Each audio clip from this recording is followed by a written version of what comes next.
إن الحمد لله نحمده ونستعينه ونستغفره ونعوذ بالله من شرور أنفسنا ومن سيئات أعمالنا من يهده الله فلا مضل له ومن يضلل فلا هادي له وأشهد أن لا إله إلا الله وحده لا شريك له وأشهد أن محمدا عبده ورسوله صلى الله تعالى عليه وعلى آله وصحبه وسلم تسليما كثيرا أما بعد فقد قال الإمام البخاري رحمه الله تعالى باب من أكفر أخاه بغير تأويل فهو كما قال حدثنا محمد وأحمد بن سعيد قال حدثنا عثمان بن عمر قال أخبرنا علي بن المبارك عن يحيى بن أبي كثير عن أبي سلمة عن أبي هريرة رضي الله عنه أن رسول الله صلى الله عليه وسلم قال إذا قال الرجل لأخيه يا كافر فقد باء به أحدهما। সম্মানিত ভাতৃমণ্ডলী, আল্লাহ রাব্বুল আলামিনের প্রশংসা এবং প্রিয় নবী সাল্লাল্লাহু আলাইহি সাল্লামের উপর সালাত ও সালামের পর আজ জুমাবার 11 শাবান 1447 হিজরি মোতাবেক 30 জানুয়ারি 2026 আমাদের ধারাবাহিক আলোচনা সহিহুল বুখারীর আচার ব্যবহার পর্ব নম্বর 18। ইমাম বুখারী রাহিমাহুল্লাহর এই পর্বের অধ্যায় নম্বর হচ্ছে 73। এই অধ্যায়ের বিষয়বস্তু কাউকে বিনা কারণে কাফের বললে তার ভয়াবহ পরিণাম। বলছেন বাবু মান আকফার আখাহু। এই অধ্যায় হচ্ছে কেউ যদি তার কোনো মুসলিম ভাইকে কাফের বলে আখ্যায়িত করে। আকফারা কোনো কোনো পাণ্ডুলিপিতে রয়েছে আর কোনোটিতে রয়েছে কাফারা, আর দুটোর মানেই কাফের বলে আখ্যায়িত করা। কাফারা মানে নিজে কুফরি করা, আর আকফারা মানে কাউকে কাফের বলা, কাফের বলে আখ্যায়িত করা। কাফারা আর আকফারা। কোনো ব্যক্তি যদি তার মুসলিম ভাইকে কাফেরকে কাফের বলবেন, কাফেরকে কাফের বলতে নেই, এটি জাহেল বাঙালিদের কথা, মূর্খ বাংলাভাষীদের কথা। ছোট থেকে শুনতাম কাফেরকে কাফের বলতে নেই, তাহলে হিন্দুকে মুসলিম বলে, তাই না? ইহুদি খ্রিস্টানকে বলে মুসলিম নাকি? না এটাও বলবো না ওটাও বলবো না, কি বলবেন তাহলে? এমন কোনো আছে বিধান যে আমি কিছুই বলবো না, চুপ থাকবো? এটি কুফরি কথা। কিন্তু যে বলবে যে কাফেরকে কাফের বলতে নেই, সে নিজেই কাফের হয়ে যাবে। কারণ আপনি কাফেরকে আপনি তাহলে মুসলিম মনে করলেন, আর কাফেরকে মুসলিম মনে করা বড় কুফরি।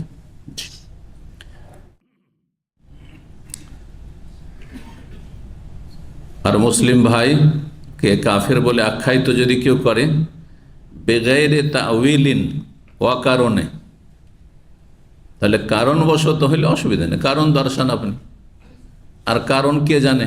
আলেম জানে, জাহেল জানে? একজন লোক কাফের হয়েছে নাকি মুসলিম আছে, জন্মসূত্রে সে মুসলিম, কিন্তু এমন কোনো ইসলাম বিরোধী আকিদার কারণে অথবা চরম পর্যায়ের অপরাধের কারণে ইসলাম থেকে বেরিয়ে গেছে, সাধারণ মানুষ কি করে বলবেন আপনি? আপনার এই ফয়সালা দেওয়ার অধিকারটা কোথায়? কি জ্ঞান আছে আপনাদের? কতটা কোরআন হাদিস সম্পর্কে জ্ঞান আছে? কথা বোঝা গেছে না? সাধারণ মৌলভী সাহেব যারা মাদ্রাসায় পড়েছে কাফের বলে দিলে হয়ে গেল। হ্যাঁ, কোন একটা সংগঠন করে আমাদের বিরোধী, তরিকার বিরোধী, আপনার পীরের তরিকার বিরোধী, কাফের বলে দিলে হয়ে গেল, নিজেই কাফের হয়ে যাবে। এটা হচ্ছে অকারণ নেই। কিন্তু কারণ যদি থাকে, আর কারণ হয় আল্লাহ বলেছেন অথবা তার রাসূল সাল্লাল্লাহু আলাইহি ওয়াসাল্লাম বলেছেন, ওহিতে তার কারণ প্রমাণিত থাকতে হবে। যদি কোনো ব্যক্তি তার মুসলিম ভাইকে, কোনো মুসলিমকে, নর হোক আর নারী হোক, বিনা কোনো কারণে, তার কাছে স্পষ্ট কোনো কারণ নেই, যদি কাফের বলে ফাহুয়া কামা কালা, তাহলে সে যেমনটা বলল তেমনটাই হবে। মানে সে বিনা কারণে বলেছে, আর তার মধ্যে কারণ পাওয়া যায় না, তাহলে যাকে কাফের বলে সে কাফের নয়। আপনি তাকে কাফের বলে দিলেন, তাহলে যেমনটা বলল তেমনটা সে হয়ে যাবে, অর্থাৎ যে কাফের বলল সেই কাফের হয়ে যাবে। মারাত্মক বিষয়। আপনি ইসলামের সবই পালন করছেন, আকীদা বিশ্বাস সব ঠিক আছে, 5 ওয়াক্ত নামাজ ঠিক আছে, ফরজ ওয়াজিব ঠিক আছে, সুদ ঘুষ বেমানি আত্মসাৎ হারাম রুজি সব কিছু দিয়ে বেঁচে আছেন, কিন্তু একটি কথার জন্য, কথাটি বলতে হয়তো 2-3 সেকেন্ডও লাগেনি, তাতে আপনি কাফের হয়ে গেলেন। এই জন্যই এই মর্মে হাদিস রয়েছে যে মানুষের জবান, জিহ্বা, বাক শক্তি এটি খুব মারাত্মক। এটি মুহূর্তের মধ্যে আপনাকে জাহান্নামে নিয়ে চলে যাবে, আবার মুহূর্তের মধ্যে আপনাকে জান্নাতে নিয়ে চলে যেতে পারে। সারা জীবন কেউ কাফের থাকলো, অমুসলিম থাকলো, হিন্দু থাকলো, ইহুদি খ্রিস্টান থাকলো, নাস্তিক থাকলো, বেদিন থাকলো, আর তারপরে মরার আগেখানে মালাকুল মওতকে দেখার আগেই, আযাবে ফেরেশতা দেখার আগে, আখিরাতের দৃশ্য দেখেনি, অন্তরের খুলুসিয়াতের সাথে লা ইলাহা ইল্লাল্লাহ পড়ে নিল, আশহাদু আল্লা ইলাহা ওয়া আশহাদু আন্না মুহাম্মাদুর রাসূলুল্লাহ পড়ে নিল, খুলুসিয়াতের সাথে, শুধু মন্ত্র নয়, ইয়াকিনের সাথে, বিশ্বাসের সাথে যে যা করেছি ভুল করেছি, আল্লাহ ছাড়া কোনো সত্য মাবুদ নেই এবং মুহাম্মদ সাল্লাল্লাহু আলাইহি আল্লাহর রাসূল। আমি যদি বাঁচি তো আল্লাহ ছাড়া কারো ইবাদত করব না, আর মুহাম্মদ রাসূল সাহেবের তরিকা ছাড়া অন্য কোনো তরিকায় চলব না। এ কথা বলে কোনো একটি আমলেরও সুযোগ পেল না, এটি শেষ কালেমা, দাখালাল জান্নাহ, জান্নাতে যাবে। হাদিস আছে না নেই এই ক্ষেত্রে?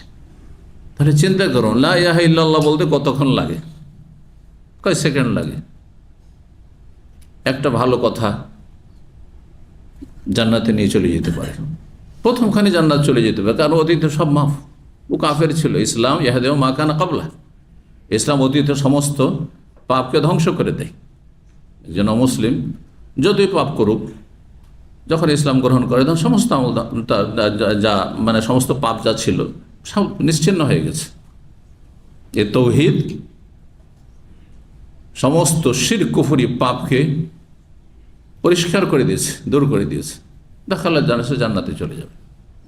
এমনও সাহাবী জিহাদে শরীক হয়েছেন, সকালবেলা কলমা পড়েছেন, আর তারপরে জোহরের সময় আসেনি, জিহাদের ময়দানে গিয়েছেন আর ওখানে শহীদ হয়েছেন। নবী সাল্লাল্লাহু আলাইহি জান্নাতের সুসংবাদ দিয়েছেন, জান্নাতি, অথচ একটা সিজদাও নসিব হয়নি। আপনি আমি কত সিজদা করেছি আল্লাহকে, একটা সিজদাও নসিব হয়নি, ভাগ্য তার। কিন্তু পাপীদেরকে বলছি, যারা বিভিন্ন পাপে জড়িয়ে আছেন, তারা মনে করেন যে যতই পাপ করি আল্লাহ গফুর রহিম, আল্লাহ মাফ করবেন, তোবা করে নেব এক সময়। আপনার হাতে সময় আছে নাকি? হতে পারে আপনি এত হতভাগা যে ভাবছেন যে তোবা করছি, হ্যাঁ ভালো হয়ে যাব, হচ্ছি, আচ্ছা ঠিক আছে ঠিক আছে, এই রমজান আসুক ভালো হয়ে যাব, আচ্ছা এবার একটা হজটা করি, তারপর আর নামাজ ছাড়বো না। কিন্তু না তোবা নসিব হলো, না হজ নসিব হলো, না রমজান, কিছুই হলো না, হঠাৎ মত চলে আসলো। এই জন্য পাপীরা সাবধান, কখনোই আশা করে বসে থাকবেন না যে এখনো সময় আছে। সময়টা যদি আপনার জানা থাকতো তাহলে তো এটা বলতে পারতেন, কিন্তু সময় তো এক মুহূর্তের জানা নেই আছে কি নেই। চোখের সামনে দেখছেন, বসে থাকতে থাকতে গড়িয়ে পড়ে গেল, শেষ। আল্লাহ যেন আমাদের আপনাদের সবার সমাপ্তি ভালো করেন, খাতিমা বিল খাইর, লা ইলাহা ইল্লাল্লাহ, তাওহীদ সুন্নাতের উপর আল্লাহ যেন মওত দান করেন। বিষয়বস্তু কি ছিল? যে বিনা কারণে যদি কেউ কাউকে কাফের বলে আর সে কাফের না হয়, তাহলে যে বলবে সেই কি হয়ে যাবে? কাফের হয়ে যাবে। কেন এটা? কারণ ইসলামে প্রবেশের জন্য তার কাছে একটি চাবি আছে। চাবিটার নাম কি? লা ইলাহা ইল্লাল্লাহ, তাওহীদ। সে জন্মসূত্রে তৌহিদ লা ইলাহা ইল্লাল্লাহ পাপ, যেমন আমরা জন্মসূত্রে মুসলিম, কিন্তু সেটাকে রক্ষা করেছি, সাবালক হওয়ার পর রক্ষা করেছি, সেই জন্য আমরা মুসলিম। কিন্তু সাবালক হওয়ার পরে জন্মসূত্রে যে চাবিটা পেয়েছিল সে যদি রক্ষা না করে, যে সাবালক 15-16 বছর বয়স হয়ে গেছে, নামাজ পড়ে না, কাফের ধরেছে। 15-16 বছর বয়স হয়ে গেছে, সে এখনো মাজারে সেজদা করছে, হ্যাঁ জাদুটনা করছে, অথবা গাছের পূজা করছে, মূর্তি পূজা করছে, হ্যাঁ, তাহলে সে কাফের, সে মুসলিম না, মুরতাদ। সে ইসলামের বিধান বিশ্বাস করে না, পরকালে বিশ্বাস করে না, তাহলে সে কাফের, তার চাবিকে সে নিজে হারিয়ে দিয়েছে। তাহলে ইসলামকে আমরা বোঝানোর জন্য, এই বিষয়টি বোঝানোর জন্য বলতে পারি, ইসলাম যেন দারুস সালাম, শান্তির একটি ঘর। সেই ঘরে আপনি আমি প্রবেশ করেছি কিসের মাধ্যমে? একটি চাবি নিয়ে। চাবি দিয়ে খুলে, সেটা হচ্ছে তৌহিদের চাবি, লা ইলাহা ইল্লাল্লাহ মুহাম্মদুর রাসূলুল্লাহর চাবি। যখন ঢুকে গেছি, কার ঘরে ঢুকেছি? আল্লাহর ঘর, তাই না?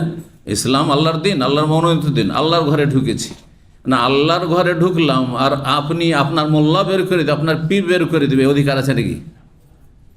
হ্যাঁ, বা আপনারা ফতোয়াবাজি করে বের করে দিবেন, এই নাস্তিক, এই আল্লাহর দুশমন, এ মুনাফিক, অধিকার আছে? যার ঘরে ঢুকেছি তার অধিকার আছে বের করার। আর তার বাণী হচ্ছে ওহী, কাল আল্লাহ কাল রাসূল। হয় আল্লাহ বলেছেন যে এই লোক কাফের হয়ে গেছে, ইসলামের গণ্ডিতে ঢুকেছিল, ইসলামের ঘরে প্রবেশ করেছিল, কিন্তু সে বেরিয়ে গেছে, মুরতাদ হয়ে গেছে। বোঝা গেছে না? অথবা রাসূলুল্লাহ সাল্লাল্লাহু আলাইহি ওয়াসাল্লাম বলেছেন, কারণ রাসূলুল্লাহ সাল্লাল্লাহু আলাইহি ওয়াসাল্লাম নিজের পক্ষে কোনো কথা বলতেন না, যা বলেছে সেটি ওয়াহী।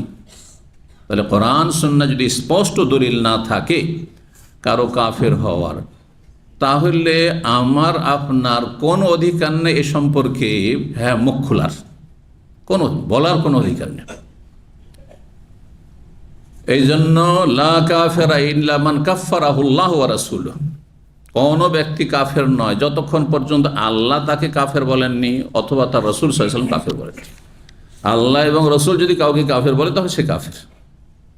আর আল্লাহ এবং রাসূল কাফের বলেছেন কি না বলেছেন একজন কোরআন সুন্নাহর বিজ্ঞ আলেমই বলতে পারবে, সাধারণ পর্যায়ের মানুষ বলতে পারবে না।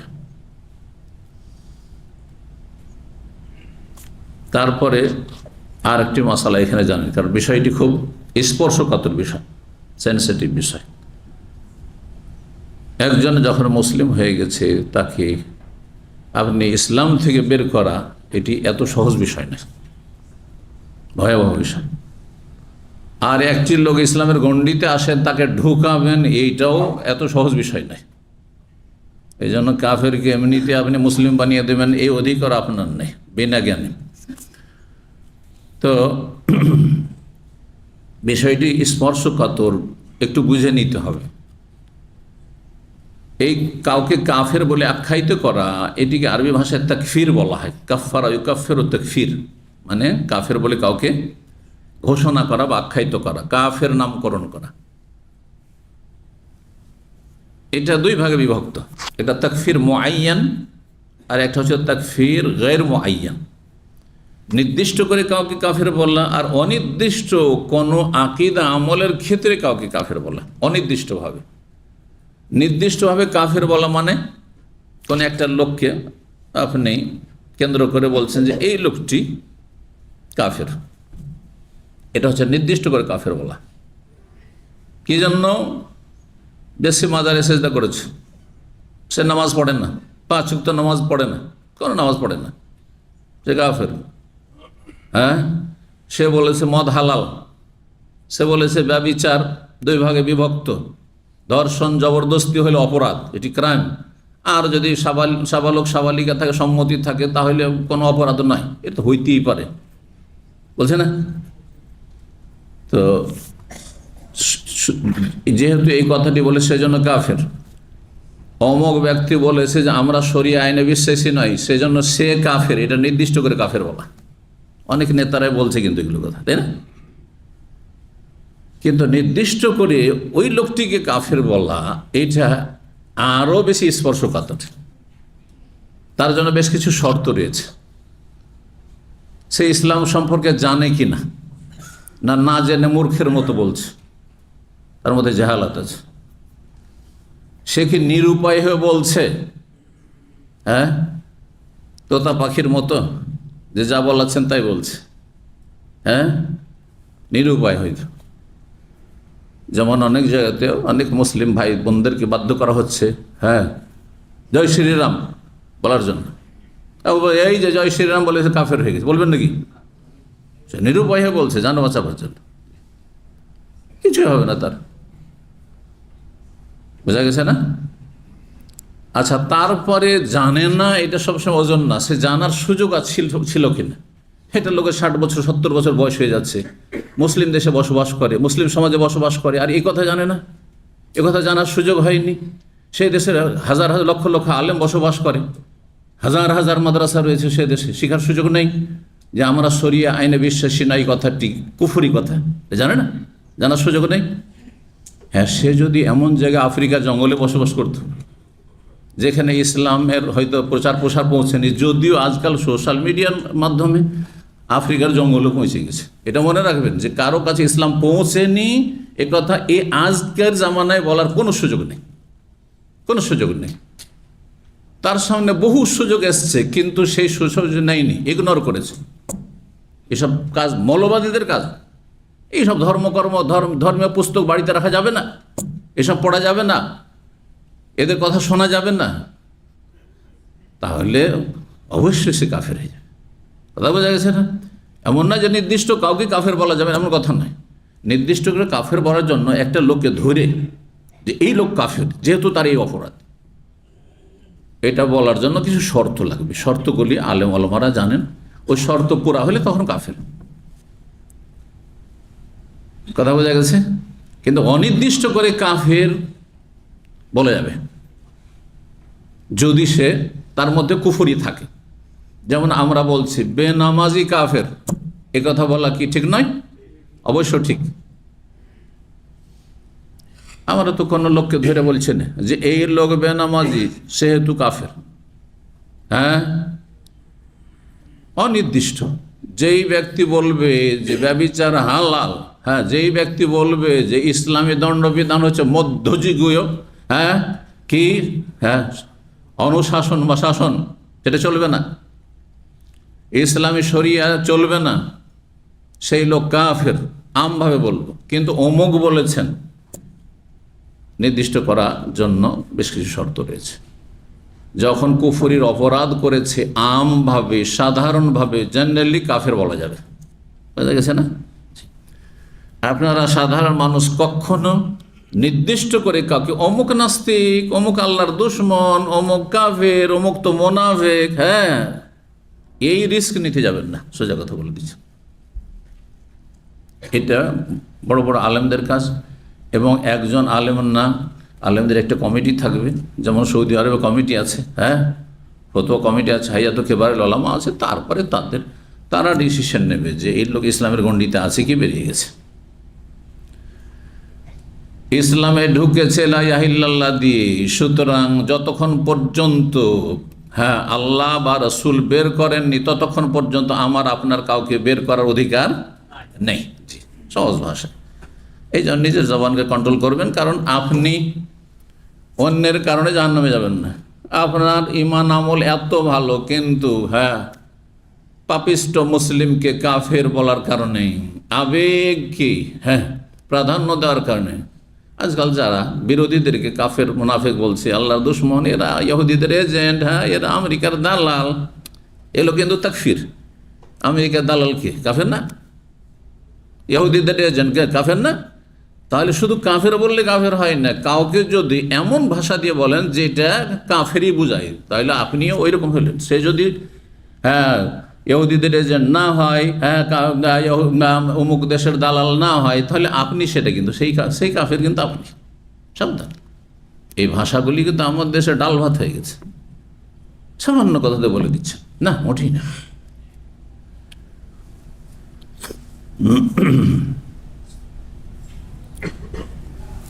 তো আজকে এই হাদিসগুলি রয়েছে। 6103 নম্বর হাদিস বর্ণনা করেছেন আবু হুরায়রা রাদিয়াল্লাহু তাআলা আনহু। তিনি বলেন, আন্না রাসূলুল্লাহ সাল্লাল্লাহু আলাইহি ওয়াসাল্লাম, রাসূল বলেন, ইযা ক্বালা আর-রাজুলু লিআখিহি, যখন কোনো মানুষ তার ভাইকে বলবে, তার ভাই মানে মুসলিম ভাই, মায়ের পেটের ভাই না, রক্তের ভাই না, মুসলিম ভাইকে। কারণ রক্তের ভাই অমুসলিম থাকতে পারে, কাফের হইতে পারে। মুসলিম ভাইকে বলবে, এখানে ইমানি উখওয়া, ইন্নামাল মুমিনুনা ইখওয়া, মুমিন মুসলিমেরা পরস্পর ভাই। যদি কোনো মানুষ তার মুসলিম ভাইকে বলে ইয়া কাফের, এই কাফের, এই নাস্তিক, আল্লাহর দুশমন, হ্যাঁ, সে সম্বোধন করে বলুক, অথবা হ্যাঁ আপনার যেভাবে বলুক না কেন, সম্বোধন ছাড়াও অমুক, আপনি থার্ড পার্সন দিয়ে বললেন, আপনি হ্যাঁ ফার্স্ট পার্সন দেবেন না, সেকেন্ড পার্সন দিয়ে না, তুমিও বললেন না, আমিও বললেন না, সে বললেন, সোশ্যাল মিডিয়াতে লিখে দিলেন অমুক কাফের। ফাকাদ বাবিহি আহাদুহুমা, তাহলে এই কুফরি নিয়ে দুইজনের একজন ফিরে আসবে, বা আমানে রাজা ফিরে আসবে। তার মানে এই কুফরির বিধান, এই কুফরির হুকুম কোনো একজনের ওপর, দুইজনের একজনের ওপর বর্তাবে। জি, এই হাদিসের সমর্থক আরেকটি হাদিস নিয়েছেন ইকরাম বিন আম্মার ইয়াহিয়া থেকে, আব্দুল্লাহ বিন ইয়াজিদ থেকে, তিনি আবু সালামা থেকে শুনে, তিনি আবু হুরায়রা থেকে, আবু হুরায়রা রাদিয়াল্লাহু তাআলা আনহু থেকে শুনেছেন আবু সালামা। এখানে শোনার কথা বলা হয়েছে, ওখানে আন করে অমুক অমুক থেকে, এই জন্য এই সনদটি এসছেন। এগুলো হচ্ছে সনদের ফায়দা। অনেক সময় আমি অমুক অমুক থেকে বর্ণনা করেছেন, কিন্তু অমুক অমুক থেকে শুনে বর্ণনা করেছেন না, মাঝখানে কেউ তাকে জানিয়েছে, একটু সন্দেহ থেকে যায়। কিন্তু যখন শুনেছি তার বিষয়টি ক্লিয়ার, সরাসরি শুনেছি বা অমুক শুনেছেন। 6104 নম্বর হাদিস, হাদিস বর্ণনা করছেন আব্দুল্লাহ বিন উমর রাদিয়াল্লাহু তাআলা আনহুমা। তিনি বলেন, আন্না রাসূলুল্লাহ সাল্লাল্লাহু আলাইহি ওয়াসাল্লাম রাসূল বলেন, আইয়ুমা রাজুলিন ক্বালা লি আখি, যে কোনো মানুষ, যে কোনো মানুষ, তার মানে যে কোনো স্তরের মানুষ, আলেম হোক, জাহেল হোক, শিক্ষিত হোক, অশিক্ষিত হোক, হ্যাঁ, যে কোনো মানুষ যদি তার মুসলিম ভাইকে বলে ইয়া কাফির, এই কাফির, ফাকাদ বাবিহি, বা এই মুশরিক, এই নাস্তিক, ফাকাদ বাবিহি আহাদুহুমা, তাহলে এই কুফরির হুকুম নিয়ে দুইজনের কোনো একজন অবশ্যই ফিরে আসবে নিজ ঘরে, অর্থাৎ এই কুফরির হুকুম দুইজনের একজনের উপর বর্তাবে। তাহলে বর্ণনাকারী ভিন্ন ভিন্ন এগুলো, আগেরটিতে আবু হুরায়রা ছিল, এখানে আব্দুল্লাহ বিন উমর। জি, একটি হাদিস অনেক সময় অনেক সাহাবায়ে কেরাম বর্ণনা করেছেন। 5105 নম্বর হাদিস, না 6105 নম্বর হাদিস, হাদিস বর্ণনা করছেন সাবিত ইবনে দাহাক রাদিয়াল্লাহু তাআলা আনহু, সাহাবী, নবী সাল্লাল্লাহু আলাইহি ওয়াসাল্লাম থেকে। তিনি বলেন, মান হালাফা বিমিল্লাতিন গায়রিল ইসলাম কাযিবান, কেউ যদি ইসলাম ছাড়া অন্য কোনো ধর্মের শপথ করে, মিথ্যা শপথ, হিন্দু ধর্মের শপথ, হ্যাঁ, খ্রিস্টান ধর্মের শপথ করলো, ইহুদি ধর্মের শপথ করলো, বৌদ্ধ ধর্মের শপথ করলো, যে কোনো ধর্মে, ইসলাম ছাড়া অন্য কোনো আদর্শের শপথ করলো, কাযিবান, আর তাতে সে মৃত্যু, ফাহুয়া কামা কালা, তাহলে যেমনটা বলেছে তেমন হবে, অর্থাৎ যেই ধর্মের শপথ করেছে সেই ধর্মের অন্তর্ভুক্ত হয়ে যাবে, সে আর মুসলিম থাকবে না। আপনি বাতিল পথ মতে তাহলে বিশ্বাসী, বা সেটাকে আপনি সম্মান করেন, আপনি, হ্যাঁ, আল্লাহর মনোনীত দিন শুধুমাত্র একটি, ইন্নাদ-দীনা ইনদাল্লাহিল ইসলাম, আল্লাহর কাছে দিন মানে মানব জাতির সমস্যার সমাধানের জন্য জীবন বিধান একমাত্র ইসলাম। সমস্ত নবী রাসূলগণের ধর্ম ইসলাম ছিল। মূসা আলাইহিস সালাম ইহুদি ছিলেন না, ঈসা আলাইহিস সালাম খ্রিস্টান ছিলেন না। এটা অনেক মুসলিমরা বুঝেন, মনে করে যে খ্রিস্টানরা যেহেতু ঈসা আলাইহিস সালামকে নবী বলে, তো মনে হয় ঈসা আলাইহিস সালামও খ্রিস্টান ছিলেন, তাই না? হ্যাঁ, ইহুদিরা মূসা আলাইহিস সালামকে প্রফেট বলে, হ্যাঁ, মুজেস, সেই জন্য মনে হয় তিনি ইহুদি ছিলেন না। আল্লাহ বলছে, মা কানা ইব্রাহিম ইয়াহুদিয়ান ওয়ালা নাসরানিয়ান, আরে ইব্রাহিম আলাইহিস সালামকে ইহুদি, খ্রিস্টান, মুসলিম সবাই শ্রদ্ধা করে। কথা বুঝছেন না? কারণ যতগুলি নবী এসেছেন ইব্রাহিম আলাইহিস সালামের পরে, সব ইব্রাহিম আলাইহিস সালামের পরিবারের, ইব্রাহিম আলাইহিস সালামের বংশের। ইব্রাহিম আলাইহিস সালাম সবার কাছে শ্রদ্ধাভাজন এমন এক ব্যক্তিত্ব, এমন এক নবী রাসূল, আর সবাই তার নাম ভেঙে খেত। যেমন আশেকে রসুল নাম ভেঙে, হ্যাঁ, নবীর আশেক, নবী প্রেমে পাগল, যত পীর পূজারী আর মাজার পূজারী সব বাতিলপন্থী, সবাই আশেকে রসুল, কিন্তু কেউ আশেকে রসুল না, নবীর তরিকার দুশমনীরা।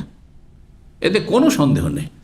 এই কথাতে সামান্য সন্দেহ থাকলে আপনার ইসলাম সম্পর্কে শিক্ষা প্রয়োজন আগে, নাহলে আপনার ঈমানই ঠিক হবে না।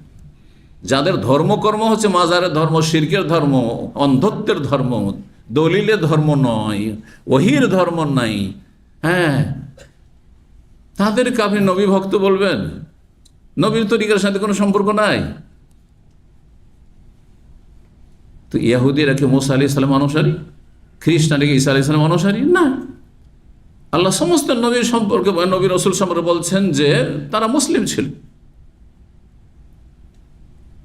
ইব্রাহিম আলাইহিস সালাম সম্পর্কে দেখুন কি বলছেন আল্লাহ, মা কানা ইব্রাহিম ইয়াহুদিয়ান ওয়ালা নাসরানিয়ান, ইব্রাহিম ইহুদিও ছিলেন না, খ্রিস্টান ছিলেন, ওয়ালাকিন কানা হানিফা মুসলিম, আর উনি মুসলিম ছিলেন। ইব্রাহিম আলাইহিস সালাম মুসলিম, তাই ইব্রাহিম আলাইহিস সালামের অনেক পরে তার, হ্যাঁ, বংশ থেকে মুসা, ঈসা, হ্যাঁ, ইসহাক ইয়াকুবের বংশের, তারাও মুসলিম সবাই। এবং সূরা বাকারা আয়াত রয়েছে যে তারা ওসিয়ত করেছেন, ইদ হাজার ইয়াকুব আল মৌত, ইয়াকুব আলাইহিস সালামের যখন মরণের সময় ঘনিয়ে আসলো, তখন ছেলে মেয়েদেরকে, পরিবারের সদস্যদেরকে জিজ্ঞেস করল, মা তা'বুদুনা মিন বাদি। তখন তারা অঙ্গীকার করেছিল সবাই, তার পরিবারের সদস্যরা যারা নবী রসুল হয়েছেন, যাদের ছেলেরা নবী রসুল হয়েছে, যে না'বুদু ইলাহাকা ওয়া ইলাহা আবাইকা ইব্রাহিম ওয়া ইসহাক ওয়া ইয়াকুবা ইলাহা ওয়াহিদ ওয়া নাহনু লাহু মুসলিমুন, নাহনু লাহু মুসলিমুন, এবং আমরা মুসলিম। সব মুসলিম ছিলেন। এই জন্য আদম আলাইহিস সালাম থেকে শুরু করে যত নবী রসুল সবাই মুসলিম ছিলেন। সূরা হজে আল্লাহ বলছেন সাম্মাকুমুল মুসলিমিন, ইব্রাহিম আলাইহিস সালাম তোমাদের নাম মুসলিম রেখেছেন, বা আল্লাহ, দ্বিতীয় তাফসীর এটাই বেশি ভালো, যে আল্লাহ তোমাদের নাম মুসলিম রেখেছেন, আল্লাহর দেওয়ার নাম মুসলিম নামটি। মিন ক্বাবলু ওয়া ফি হাযা, এর পূর্বেও, ইব্রাহিম আলাইহিস সালামের পূর্বেও যত নবী, নূহ আলাইহিস সালাম, ইদ্রিস আলাইহিস সালাম, যত নবী রাসূল এসেছেন, হুদ, সালেহ, লূত, যত নবী রাসূল এসেছেন, মিন ক্বাবলু, ইতিপূর্বে যত নবী রাসূল সবার নাম মুসলিম আল্লাহ রেখেছেন। ওয়া ফি হাযা, এবং এই উম্মতেও সবাই মুসলিম। এই জন্য হাদিসে রয়েছে যে জান্নাতে মুসলিম ছাড়া কেউ যাবে না। তো আগের উম্মতের যারা মুসলিম তারাও জান্নাত যাবে, আর এই উম্মতে যারা মুসলিম তারাও জান্নাত যাবে। এই নামে মাত্র মুসলিম এই উম্মতের, কিন্তু আকীদায় মুসলিম না, তারা জান্নাতে যাবে না। লা ইয়াদখুলাল জান্নাতা ইল্লা নাফসুন মুসলিমাহ, নবী বলছে জান্নাতে কোশ্চেন কালে যাবে না একমাত্র মুসলিম ছাড়া, মুসলিম ব্যক্তি ছাড়া। মুসলিম হইতে হবে, আকীদায় মুসলিম হইতে হবে, ইসলামের গণ্ডিতে ঢুকতে হবে। তারপরে যদি পাপ থাকে তো সাজা শাস্তি হবে, কিন্তু পাপ যদি আবার কুফরি পর্যায়ে চলে যায়, নামাজই পড়েন না, তাহলে সেটি আর পাপ শুধু থাকলো না, সেটি কুফরি হয়ে গেল। পাপ যদি কুফরির পর্যায়ে, আপনি জাদুটনা করছেন, তদবির, দুয়া, তাবিজ নাম দিয়েছেন, তাহলে আপনি মুসলিম হননি, ইসলাম থেকে বেরিয়ে গেছেন। জন্মসূত্রে মুসলিম ছিলেন, কিন্তু মুসলিম না, মুরতাদ হয়ে গেছে। গণক, মুসলিম সমাজে অনেক গণক আছে, হাত গণে, বিভিন্ন রকম রেখা দিয়ে আর বিভিন্ন রকম তদবির করে, মন্ত্র তন্ত্র দিয়ে ভবিষ্যৎবাণী করে, তোমার হারিয়ে যাওয়া বস্তু, ছেলে হারিয়ে গেছে অমুক জায়গায় আছে, তোমার গরু ছাগল হারিয়ে গেছে অমুক জায়গায় আছে, তোমার বাড়িতে চুরি হয়েছে এরা এদিকে গেছে, অমুক গ্রামে আছে। ছোট থেকে দেখেছি, এদেরকে আমরা মুসলিম মনে করি। অনেক সময় দাঁড়িয়েওয়াল্লাহ না, মুসলিম না, ওরা কাফের হয়ে গেছে, ইসলামের গণ্ডিতে বেরিয়ে গেছে এরা।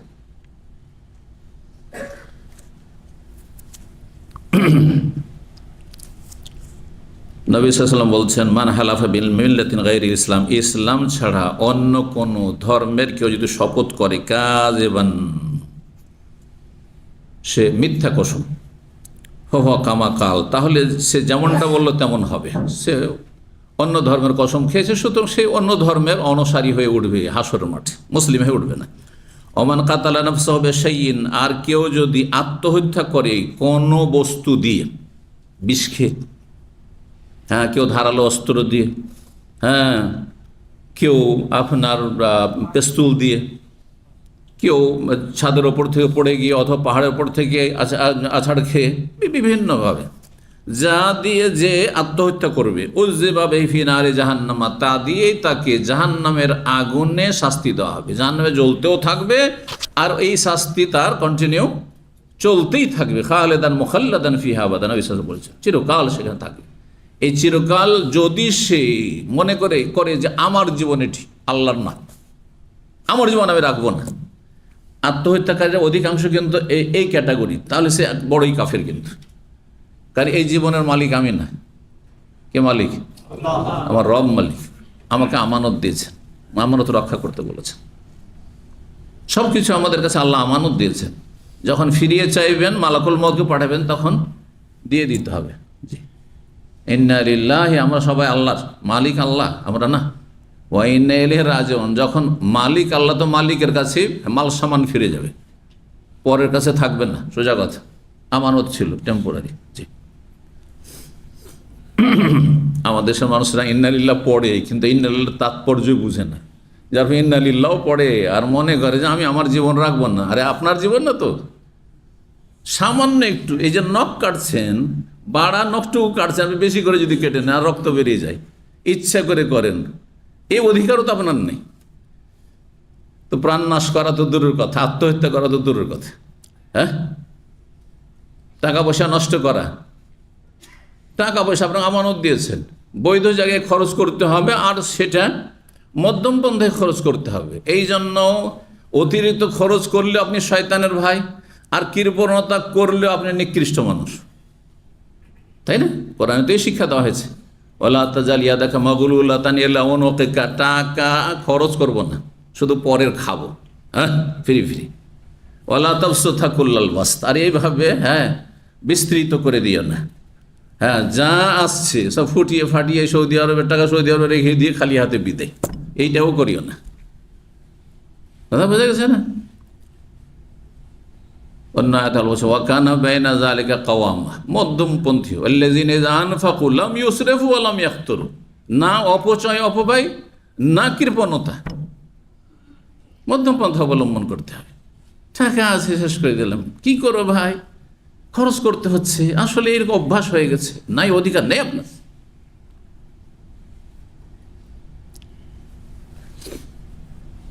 অনেকে মনে করেন আমার টাকা, যারা ধূমপান করে, বেড়ি সিগারেট খায়, যদি বলছে আপনি তো আপনার টাকাটাকে তো জ্বালিয়ে দিচ্ছেন, আমার টাকা, তাতে আপনার কি?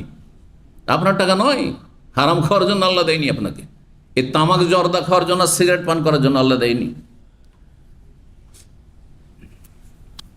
আল্লাহর আমানত, আমানতে খেয়ানত বড় অপরাধ। তো যেই ব্যক্তি আত্মহত্যা করবে সে কখনো বড় কাফের হয়ে যাবে, কখনো ছোট কাফের। এই জন্য খালেদান মুখাল্লাদান ফি হাদিসে রয়েছে যে যারা আত্মহত্যাকারী তারা জাহান্নামে চিরস্থায়ী হবে, যদি হালাল মনে করে থাকে কাজটিকে, যে বৈধ।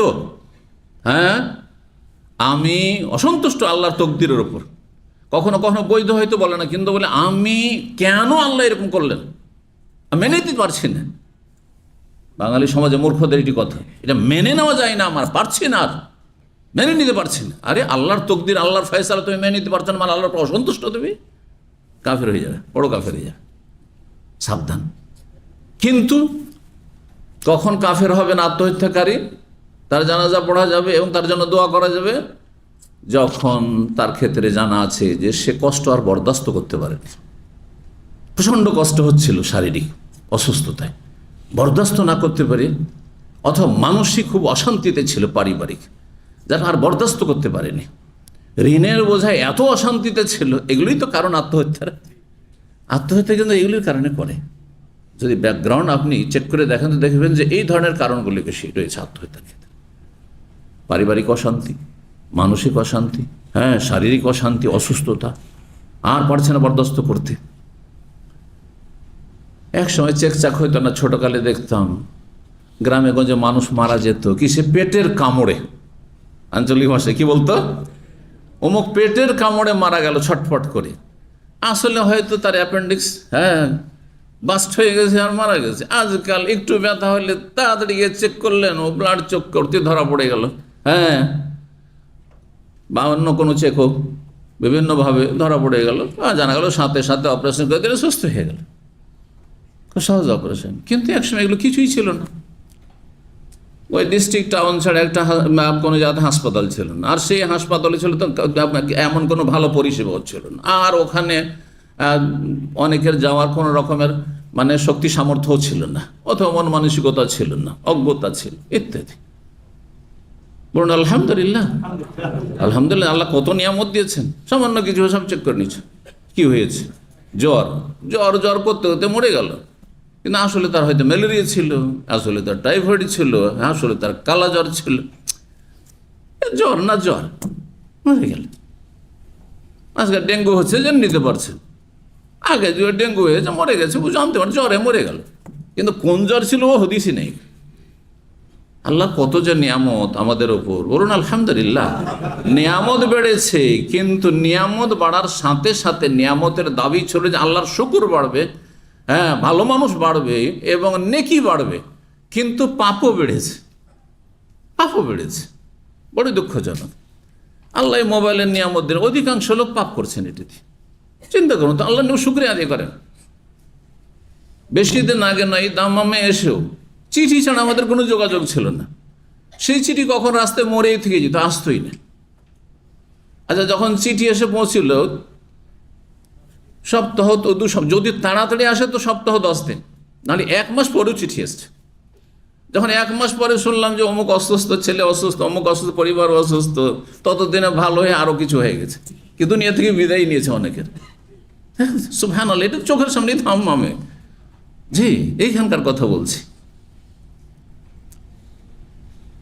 আল্লাহ শুকরিয়া আদায় করুন, আল্লাহর নিয়ামতকে ভালো কাজে লাগান, আল্লাহর নিয়ামত দিয়ে আল্লাহকে সন্তুষ্ট করার চেষ্টা করেন, আল্লাহর নিয়ামতের মূল্যায়ন করেন, আল্লাহ তৌফিক দান করেন।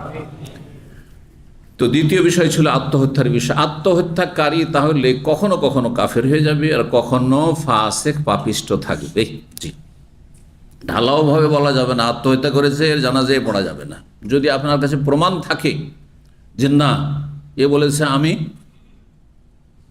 আমার আত্মহত্যা করাকে বৈধ মনে করি, তাহলে তার জানাজা পড়বেন না।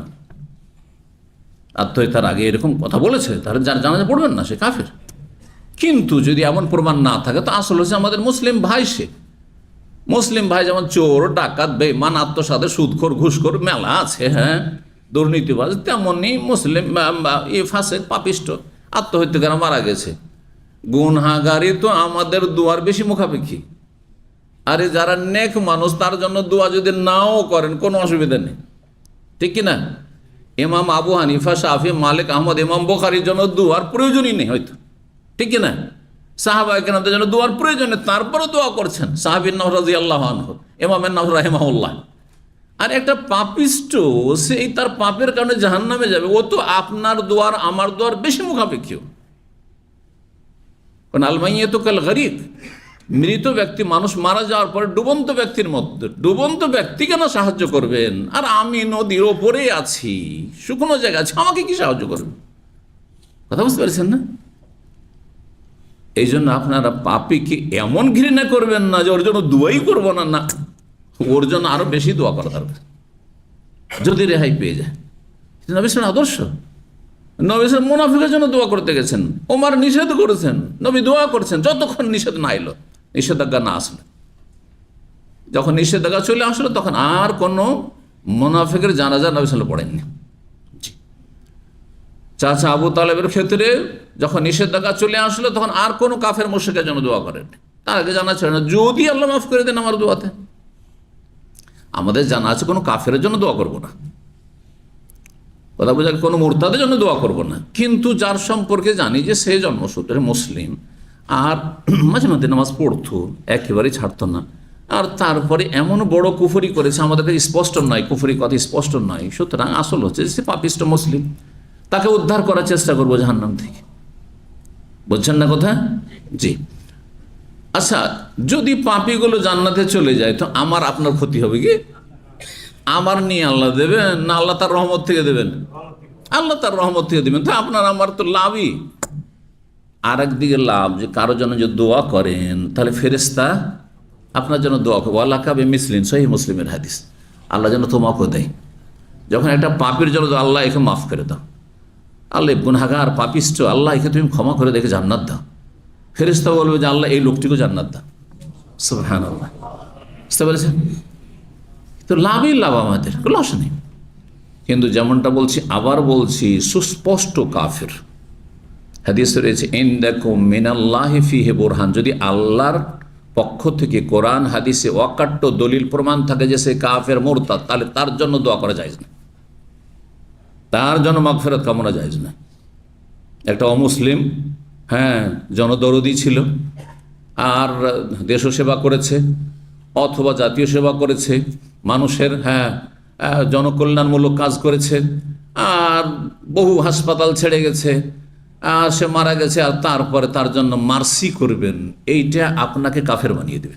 এটা থেকেও সাবধান। অনেক মূর্খ মুসলিমগুলো এগুলো করে, হ্যাঁ, দুনিয়াদারগুলো এসব করে থাকে না, তখন আপনার জন্য কাবিরা গুনাহ, বরং আপনি ইসলাম থেকে বেরিয়ে যেতে পারেন, তাদের দলে সামিল হয়ে যাবেন। তারপরে বলছেন ৩ নম্বর, লানুল মুমিনে কাকাতলেহি, মুমিনকে লানত করা, অভিশাপ দেওয়া, তাকে খুন করার সমতুল্য। সুবহানাল্লাহ। কারো সাথে রাগারেগে হইল, হ্যাঁ, দিলেন আল্লাহ লানত তোর ওপর, হ্যাঁ, অভিশাপ হোক তোর ওপর, আপনি তাকে যেন খুন করলেন। আপনি খুন করা যেমন সীমালঙ্ঘন, তেমনি তাকে, হ্যাঁ, লানত করা, অভিশাপ দেওয়া হচ্ছে সীমালঙ্ঘন। খুন করলে দুনিয়া নষ্ট হয় বাহ্যিক দৃষ্টিতে। যাকে খুন করলেন, আপনি না খুন করলে, হ্যাঁ, সে বাস্তব, যদিও তকদির এটাই আছে সেটি হবে, কিন্তু দুনিয়া নষ্ট করলেন। একজনকে খুন করলেন মানে তার দুনিয়ার ক্ষয়ক্ষতি করলেন, ঠিক না? আর একজনকে যখন লানত করলেন তখন তার দিনের আখেরাতের ক্ষয়ক্ষতি করলেন, আপনি মালাউন বলে দিলেন তাকে। এই জন্য কোনো মুসলিমকে নির্দিষ্ট করে যতই বড় লানতের কাজ হোক, সুদখোর, আরে মালাউন, না না, নির্দিষ্ট করে বলা যাবে না। কিন্তু আম কথা আবার শোনে এখানে, ওই কাফের বলে আখ্যায়িত করার বিষয়, যেন কুফরিকে ভাগ করলাম, তাকফিরকে ভাগ করলাম কয় ভাগে, নির্দিষ্ট করে আর অনির্দিষ্ট। ঠিক তেমনি লানত, নির্দিষ্ট লানত, অমুক সুদখোর সুতরাং তার ওপর লানত, এ কথা বলা যায় না যতক্ষণ পর্যন্ত, হ্যাঁ, তার জন্য কিছু শর্ত আছে, সেই শর্তগুলি পূর্ণ না করবেন, বাধা আছে, বাধাগুলি দূর না করবেন, হ্যাঁ, যেগুলোকে শরুত এবং মাওয়ানি বলা হয়েছে। কিন্তু অনির্দিষ্ট করে নবী সাল্লাল্লাহু আলাইহি ওয়াসাল্লাম বলেছেন, লান আল্লাহ আকেলার রেবা, সুদখোরের ওপর লানত, যে সুদ খাবে, সুদ খাওয়াবে, সুদের সাক্ষী থাকবে, সুদের লেখাপড়া করবে, ক্লার্কের কাজ করবে, সুদী প্রতিষ্ঠানের সাথে জড়িত থাকবে, তাদের সবার ওপর লানত আছে। আমভাবে বলতে অসুবিধা নেই, কিন্তু বলুন অমুক ব্যাংকে চাকরি করে সেই জন্য তার উপর লানত, এটা বলা যায় না, অমুক করে নির্দিষ্ট করে বলা যাবে না। বুঝতে পেরেছেন? ঘুষখোরের উপর লানত হাদিস আছে না নেই? আপনি আমি বলতে পারি যে ঘুষখোরের উপর আল্লাহ লানত রয়েছে, রসুলের লানত রয়েছে, কিন্তু যদি বলেন অমুক অফিসার ঘুষখোর, তারপর লানত আছে, এই নির্দিষ্ট করে বলা যাবে না। বললে তার জন্য বেশ কিছু শর্ত রয়েছে। বিষয়গুলি যখন বুঝে নিয়ে আমল করবেন, তখন আপনি বিভ্রান্ত হবেন না, পাপে জড়াবেন না। আর এই পাপগুলি মানুষের আমলের পাপের চাইতে বড় পাপ। একটা সামান্য কথা দিয়ে বড় বড় কাবিরা গুনাহ চাইতে বড় কাবিরা গুনাহ করে দিলেন আপনি হয়তো। তারপরে বলছে ওমান রামা মুমিনান বিকুফরিন ফাহুয়া কাকাতলিহি, কোন ব্যক্তি যদি কোন মুমিন মুসলিমকে কুফরির সাথে অভিযুক্ত করে, মানে কাফের বলে আখ্যায়িত করে, তাহলে সে যেন তাকে খুন করল, তাকে খুন করার শামিল। একজনকে খুন করলে যে অপরাধ হয়, সেটা কাউকে কাফের বললে অপরাধ হয়। বরং খুন করলে যদি সেটাকে হালাল না মনে করেন তো কাফের হবেন না, পাপিষ্ট আপনি, খুনি। কিন্তু যদি খুন কর হালাল মনে যে একে, এই বেটাকে মারা জায়েজ আমার জন্য, তাহলে আপনি কাফের, কারণ আপনি আল্লাহর হারামকে কি করে নিলেন, হালাল করে নিলেন। একজন মদ খায় তো ফাসেক, কিন্তু তাকে যদি জিজ্ঞেস করে ভাই মদ কেন খাচ্ছ, হ্যাঁ, তো বলছি হালাল, তুমি পানি খাচ্ছ, জুস খাচ্ছ, আমি মদ খাচ্ছ, অসুবিধে কি, তাহলে তখন সে কাফের। বুঝতে পেরেছেন? মুস্তাহিল্লান, কোনো কিছুকে হারামকে হালাল করলে কাফের হয়ে যায়, ওই রকমই হালালকে হারাম করলেও কাফের হয়। কিন্তু এটাও মনে রাখতে হবে, এখন গরুর গোস্ত কি হালাল, কেউ যদি না গরুর গোস্ত হারাম, হ্যাঁ, হিন্দুরা যেটা বলছে ওইটাই ঠিক, তাহলে সে কাফের। বুঝলেন? আপনি খায়েন না, খাওয়া সুন্নাত তো বলবো না, বুঝছেন না? মুস্তাহাব খেতেই হবে গরুর গোস্ত মুসলিম হইলে, না, এই খাতনা করার মতো বিষয় নয়। কথা বোঝেন না? কারণ আমাদের দেশে মানুষ মনে করে যে দিন পালন করি আর না করি, খাতনা করলে মুসলমানই হয়ে গেল ছোট থেকেই, আর গরুর গোস্ত খেলে মুসলমান হয়ে গেল। না না, গরুর গোস্ত খাওয়া মুবাহ, জায়েজ, খান, কোনো নেকি নেই, না খান কোনো গুনাহ নেই। কিন্তু যদি আপনার সমাজে কোনো কিছু হালাল আর ঘৃণা করে, তখন আবার খেলে ফজিলত আছে, মানুষের সংশয় নিরসনের জন্য যে এটি হারাম নাই, হালাল। তো এই ছিল হাদিস। 74 নম্বর অধ্যায় বলছে বাবু মাল্লাম ইয়ারা ইকফারা মান কালা যালিকা মুতাআওয়ালান আও জাহিলান। এর আগের অধ্যায়ে আমরা কি পড়লাম? কেউ যদি বিনা কারণে, তার কাছে কোনো ব্যাখ্যা নেই, এক্সপ্লেন নেই, হ্যাঁ, অজুহাত নেই, দলিল নেই, আর বিনা কারণে কাউকে যদি কাফের বলে দেয় কোনো মুসলিমকে, তাহলে সে কি হয়ে যাবে? নিজে কাফের হয়ে যাবে। পরের অধ্যায় বলছেন যে কোনো ব্যক্তি যদি অন্য কোনো ব্যক্তিকে, অন্য কোনো মুসলিমকে কাফের বলে, আর তার কাছে কোনো কারণ থাকে, ব্যাখ্যা থাকে, তার কাছে ব্যাখ্যা আছে, সে ব্যাখ্যা হয়তো সহি না, জরুরি না যে সেটা সহি হইতে হবে, কিন্তু তার ব্যাখ্যা, একটা ব্যাখ্যা তার কাছে আছে, তাউইল, সে ব্যাখ্যার ভিত্তিতে, সে অজুহাতের ভিত্তিতে সে তা কাফের বলেছে, অথবা সে এই বিষয়ে অজ্ঞ, ও ভাবছে এটা কোনো ফ্যাক্টর না। যেমন আজকাল অধিকাংশ লোকদের অবস্থা কিন্তু এরকম, ও মনে করছে কোনো ব্যাপারই না, কাউকে যে কাফের বলে দিলাম এটি কোনো ব্যাপার না, ডাল ভাত মনে করছে, হ্যাঁ, হালকা বিষয় মনে করছে, জাহেলান, জানার সুযোগ পায়নি, অজ্ঞতাবশত যদি বলে, অথবা কোনো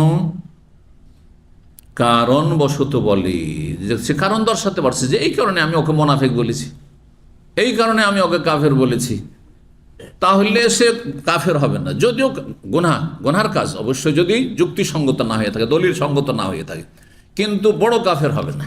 কিন্তু বিনা কারণে একজন মানুষের সাথে আপনার কি আছে, শত্রুতা আছে,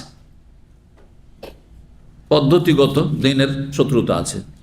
যেমন আপনি পীরের তরিকতের লোক, আর আমি পীরতন্ত্রকে বাতিল মনে করি, তখন আপনি দিলেন আমাকে কাফের বানিয়ে, হ্যাঁ, কথা বলছেন না? আপনি গদিবাদী ইসলামপন্থী, আর আমি গদিবাদী নই, কথা বুঝতে পারছেন না? হ্যাঁ, আয়াতগুলির আপনি ব্যাখ্যা করে বলছেন যে আকিমুদ্দিন মানে ক্ষমতায় যেতে হবে, না হলে ইসলাম কায়েম হবে না। আমি বলছি এটি বাতিল কথা, তখন দিলেন আমাকে কাফের বলে, ইহুদির দালাল বানিয়ে দিলেন, কথা বুঝতে পারছেন? তো যদি আপনার অজ্ঞতা থাকে আর সেটি আল্লাহর কাছে গ্রহণযোগ্য হয় ওজোর, তাহলে তো বড় কাফের হবেন না যদি আপনি অপরাধী। আর যদি আপনার অজ্ঞতা নেই, জানার সুযোগ আছে, তারপরে জানলেন, বড় বড় আলেম দেশে আছে, কোরআন সুন্নাহর আলেমরা রয়েছে, সারা বিশ্বের সমস্ত বড় বড় আলেমদের লিখনি আর বক্তব্য আমাদের কাছে পৌঁছে যাচ্ছে। হ্যাঁ, আপনি এত হালকা বিষয় মনে করবেন, আপনি এটা চলবে না। বলছেন বাবু মাল্লাম এরা এক ফারামান কালাজা এলাকা, এই অধ্যায় হচ্ছে এমন ব্যক্তি সম্পর্কে, এমন ওলামাদের সম্পর্কে যারা বলছেন যে যেই ব্যক্তি কাউকে কাফের বলবে মোতাআউয়ালান, নিজ ধারণা অনুযায়ী, আপনার ধারণায় সে কাফের অথবা মুনাফিক, কিন্তু আল্লাহর কাছে হয়তো সে কাফের নাই, কিন্তু আপনার ধারণা যে এই যেহেতু অপরাধ করেছে সেজন্য কাফের। আও জাহেলান, অথবা অজ্ঞতাবশত না জেনে কাউকে কাফের বলে দিয়েছে, জানার সুযোগ হয়নি, আবার জানার সুযোগ আছে আর জানবেন না, এটা আর একটা অপরাধ, তাহলে তাকে বড় কাফের বলা যাবে না। যদি নিজ ধারণা অনুযায়ী বলে থাকে, কোনো অজুহাত তার সামনে থাকে, অথবা অজ্ঞতাবশত বলে থাকে, তাহলে কাউকে কাফের বললে বড় কাফের হবে না। দলিল মেলাগুলো নিয়ে এসছেন, তার মধ্যে প্রথম দলিল, ওমর রাদিয়াল্লাহু তাআলা আনহু হাতিব ইবনে আবি বালতা সাহাবী, 313 জন বদরের যে যোদ্ধা ছিলেন মুজাহিদিন, তাদের একজন ছিলেন এই হাতিব ইবনে আবি বালতা, বিশিষ্ট সাহাবী, কিন্তু তার পরিবার মক্কায় থেকে গেছিল, হিজরত করে তিনি চলে এসেছিলেন মদিনায়, পরিবার মক্কায় আছে, সহিহ বুখারীতে হাদিস, ওই জন্য হাদিস রয়েছে, সেই হাদিস। তার কচি কাচারা মক্কায় থেকে গেছে। নবী সাল্লাল্লাহু আলাইহি সাল্লাম একটি সিদ্ধান্ত নিয়েছেন মক্কা বিজয়ের জন্য, যুদ্ধ করার জন্য, আর ভিতরে একটা চিঠি লিখে পাঠিয়ে দিয়েছেন। উনি ভাবলেন যে আল্লাহ তো বিজয় যদি নবীকে দান করেন, তাহলে কেউ তো ঠেকাতে পারবে না, ঠিক না? আর নবী সাল্লাল্লাহু আলাইহি সাল্লাম নিজ সিদ্ধান্ত যেটি পরামর্শ করে সেটা তো তিনি করবেন, আল্লাহর ফয়সালা হয়ে আছে, হবেই। আর ইসলামের নামে বিজয় চাই, কিন্তু তিনি ভাবলেন যে আমার পরিবার সেখানে থেকে গেছে, আমার ছেলেমেয়েরা সেখানে আছে, যদি একটু আমি হিতাকাঙ্ক্ষী হওয়া প্রকাশ করি এই মক্কার কাফেরদের, যে ওদের সাথে একটু দরদ দেখাই, তাহলে হবে কি যে আমার পরিবারটা ওখানে একটু নিরাপদ থাকবে, সেফ থাকবে। তার এটি ধারণা। এই ধারণায় তিনি একটা চিঠি লিখে দিলেন গোপনে, আর এক মহিলাকে দিয়ে চিঠি পাঠিয়ে দিলেন যে মক্কার লোকের কাছে, মক্কার যে দায়িত্বশীল, ওকে এই চিঠিটি পৌঁছে দেবে যে তোমাদের বিরুদ্ধে কিন্তু নবী সাল্লাল্লাহু আলাইহি ওয়াসাল্লাম অ্যাকশন নিতে যাচ্ছেন, হ্যাঁ, খুব তাড়াতাড়ি যুদ্ধ শুরু হবে তোমাদের বিরুদ্ধে। হ্যাঁ, নবী সাল্লাল্লাহু আলাইহি ওয়াসাল্লাম জানতে পারলেন ওহীর মাধ্যমে যে গোপন আলোচনা হয়েছে যে মক্কার বিরুদ্ধে অ্যাকশন নেওয়া হবে, মক্কার কাফেরদের বিরুদ্ধে। এই খবর কিন্তু মক্কায় পৌঁছে যাচ্ছে, রাস্তায় একজন মহিলা এরকম নিয়ে যাচ্ছে, আর সেই মহিলা তার বেনির মধ্যে চিঠিটাকে ঢুকিয়ে নিয়ে যাচ্ছে, কত গোপনে নিয়ে যাচ্ছে। এটা গোয়েন্দাগিরি না? ইসলামের বিরুদ্ধে বা মুসলিম জাতির বিরুদ্ধে গোয়েন্দাগিরি তো কুফরি। কুফরি না? অবশ্যই কুফরি। অনেক মুসলিম দেশের বিরুদ্ধে গোয়েন্দা কাফেরদের এজেন্ট হয়ে কাজ করে, এটা কুফরি কাজ। যদি এটিকে হালাল মনে করে, বৈধ মনে করে, তো কাফের হয়ে যাবে। কিন্তু যদি তার কাছে একটা অজুহাত থাকে যে আমি কুফরিকে ভালোবাসি না, কাফেরকে ভালোবাসি না, তাদের বিজয় চাই না, কিন্তু আমার এই সামান্য একটা স্বার্থ যে আমার পরিবারটা ওখানে আছে, একটু সেফ থাকবে তাদের অনিষ্ট থেকে, তাদের উপর আক্রমণ হবে না, ক্ষয়ক্ষতি করা হবে না, তাহলে তখন আপনাকে চিন্তা করতে হবে যে না, তিনি তো আল্লাহ পরকালে বিশ্বাসী, তিনি ইসলামের বিজয় বিশ্বাসী, ইসলাম শক্তিশালী হোক এটা চাই অন্তর থেকে, তাহলে তাকে কাফের বলা যাবে না। তো হাতেব ইবনে আলতার বিষয়টি ওইরকম ছিল। নবী সাল্লাল্লাহু আলাইহি সাল্লাম পাঠিয়ে দিলেন আলী রাদিয়াল্লাহু তাআলা আনহুকে মিকদাদ বিন আসওয়াদ, দ্রুত ঘোড়ার পিঠে, কারণ উটের পিঠে যাচ্ছে, ঘোড়ার পিঠে না গেলে ধরা যাবে না। আর তারপরে সেই মহিলাকে ধরে নিয়ে আসা হলো, তার কাছ থেকে সেই চিঠি বের করে নিয়ে আসা হলো। চিঠিতে প্রথম পাত্তা দিচ্ছিল না, তারপরে যাই হোক উদ্ধার করা হলো, কারণ নবী সাল্লাল্লাহু আলাইহি ওয়াসাল্লাম ওহী করা হয়েছে নবী সাল্লাল্লাহু আলাইহি ওয়াসাল্লামের কাছে, আর নবী পাঠিয়েছেন, তোমার কাছে অবশ্যই আছে, দিতে হবে, দাও না হলে তোমার বিবস্ত্র করে আমরা তল্লাশি চালাবো। তখন ও মহিলা দিয়ে দিল চিঠি। যাই হোক, নবী সাল্লাল্লাহু আলাইহি ওয়াসাল্লামের কাছে এসে হাতেব বিন আলতা স্বীকার করছেন, ইয়া রাসূলুল্লাহ, দেখেন আসলে আমি কুফরি করে নয়, মোনাফিকি করে নয়, আমি গাদ্দারি করিনি, কিন্তু আমার পরিবার ওখানে আছে, সেজন্য ভাবলাম যে আল্লাহ বিজয় দান করলে কে ঠেকায়, এই কাফেরা কিচ্ছু করতে পারবে না, কিন্তু একটু যদি তাদের সাথে এহসান করে দিই তাহলে আমার পরিবারটা ওখানে সেখানে নিরাপদ থাকবে তাদের অনিষ্ট থেকে। ওমর রাদিয়াল্লাহু তাআলা মজলিসে ছিলেন, রাগী মানুষ, বললেন ইয়া রাসূলুল্লাহ, মুনাফিক মুনাফিক, আমাকে শুধু আপনি দেন আমাকে অনুমতি, এর গর্দন উড়িয়ে দিই। কথা বলছেন না? নবী সাল্লাল্লাহু কি বললেন? যে ওমর, তোমার কথা ঠিক, যে তুমি আমার ফেভারে আছো সেই জন্য? না, বললেন না, খবরদার, মুনাফিক বলিও না।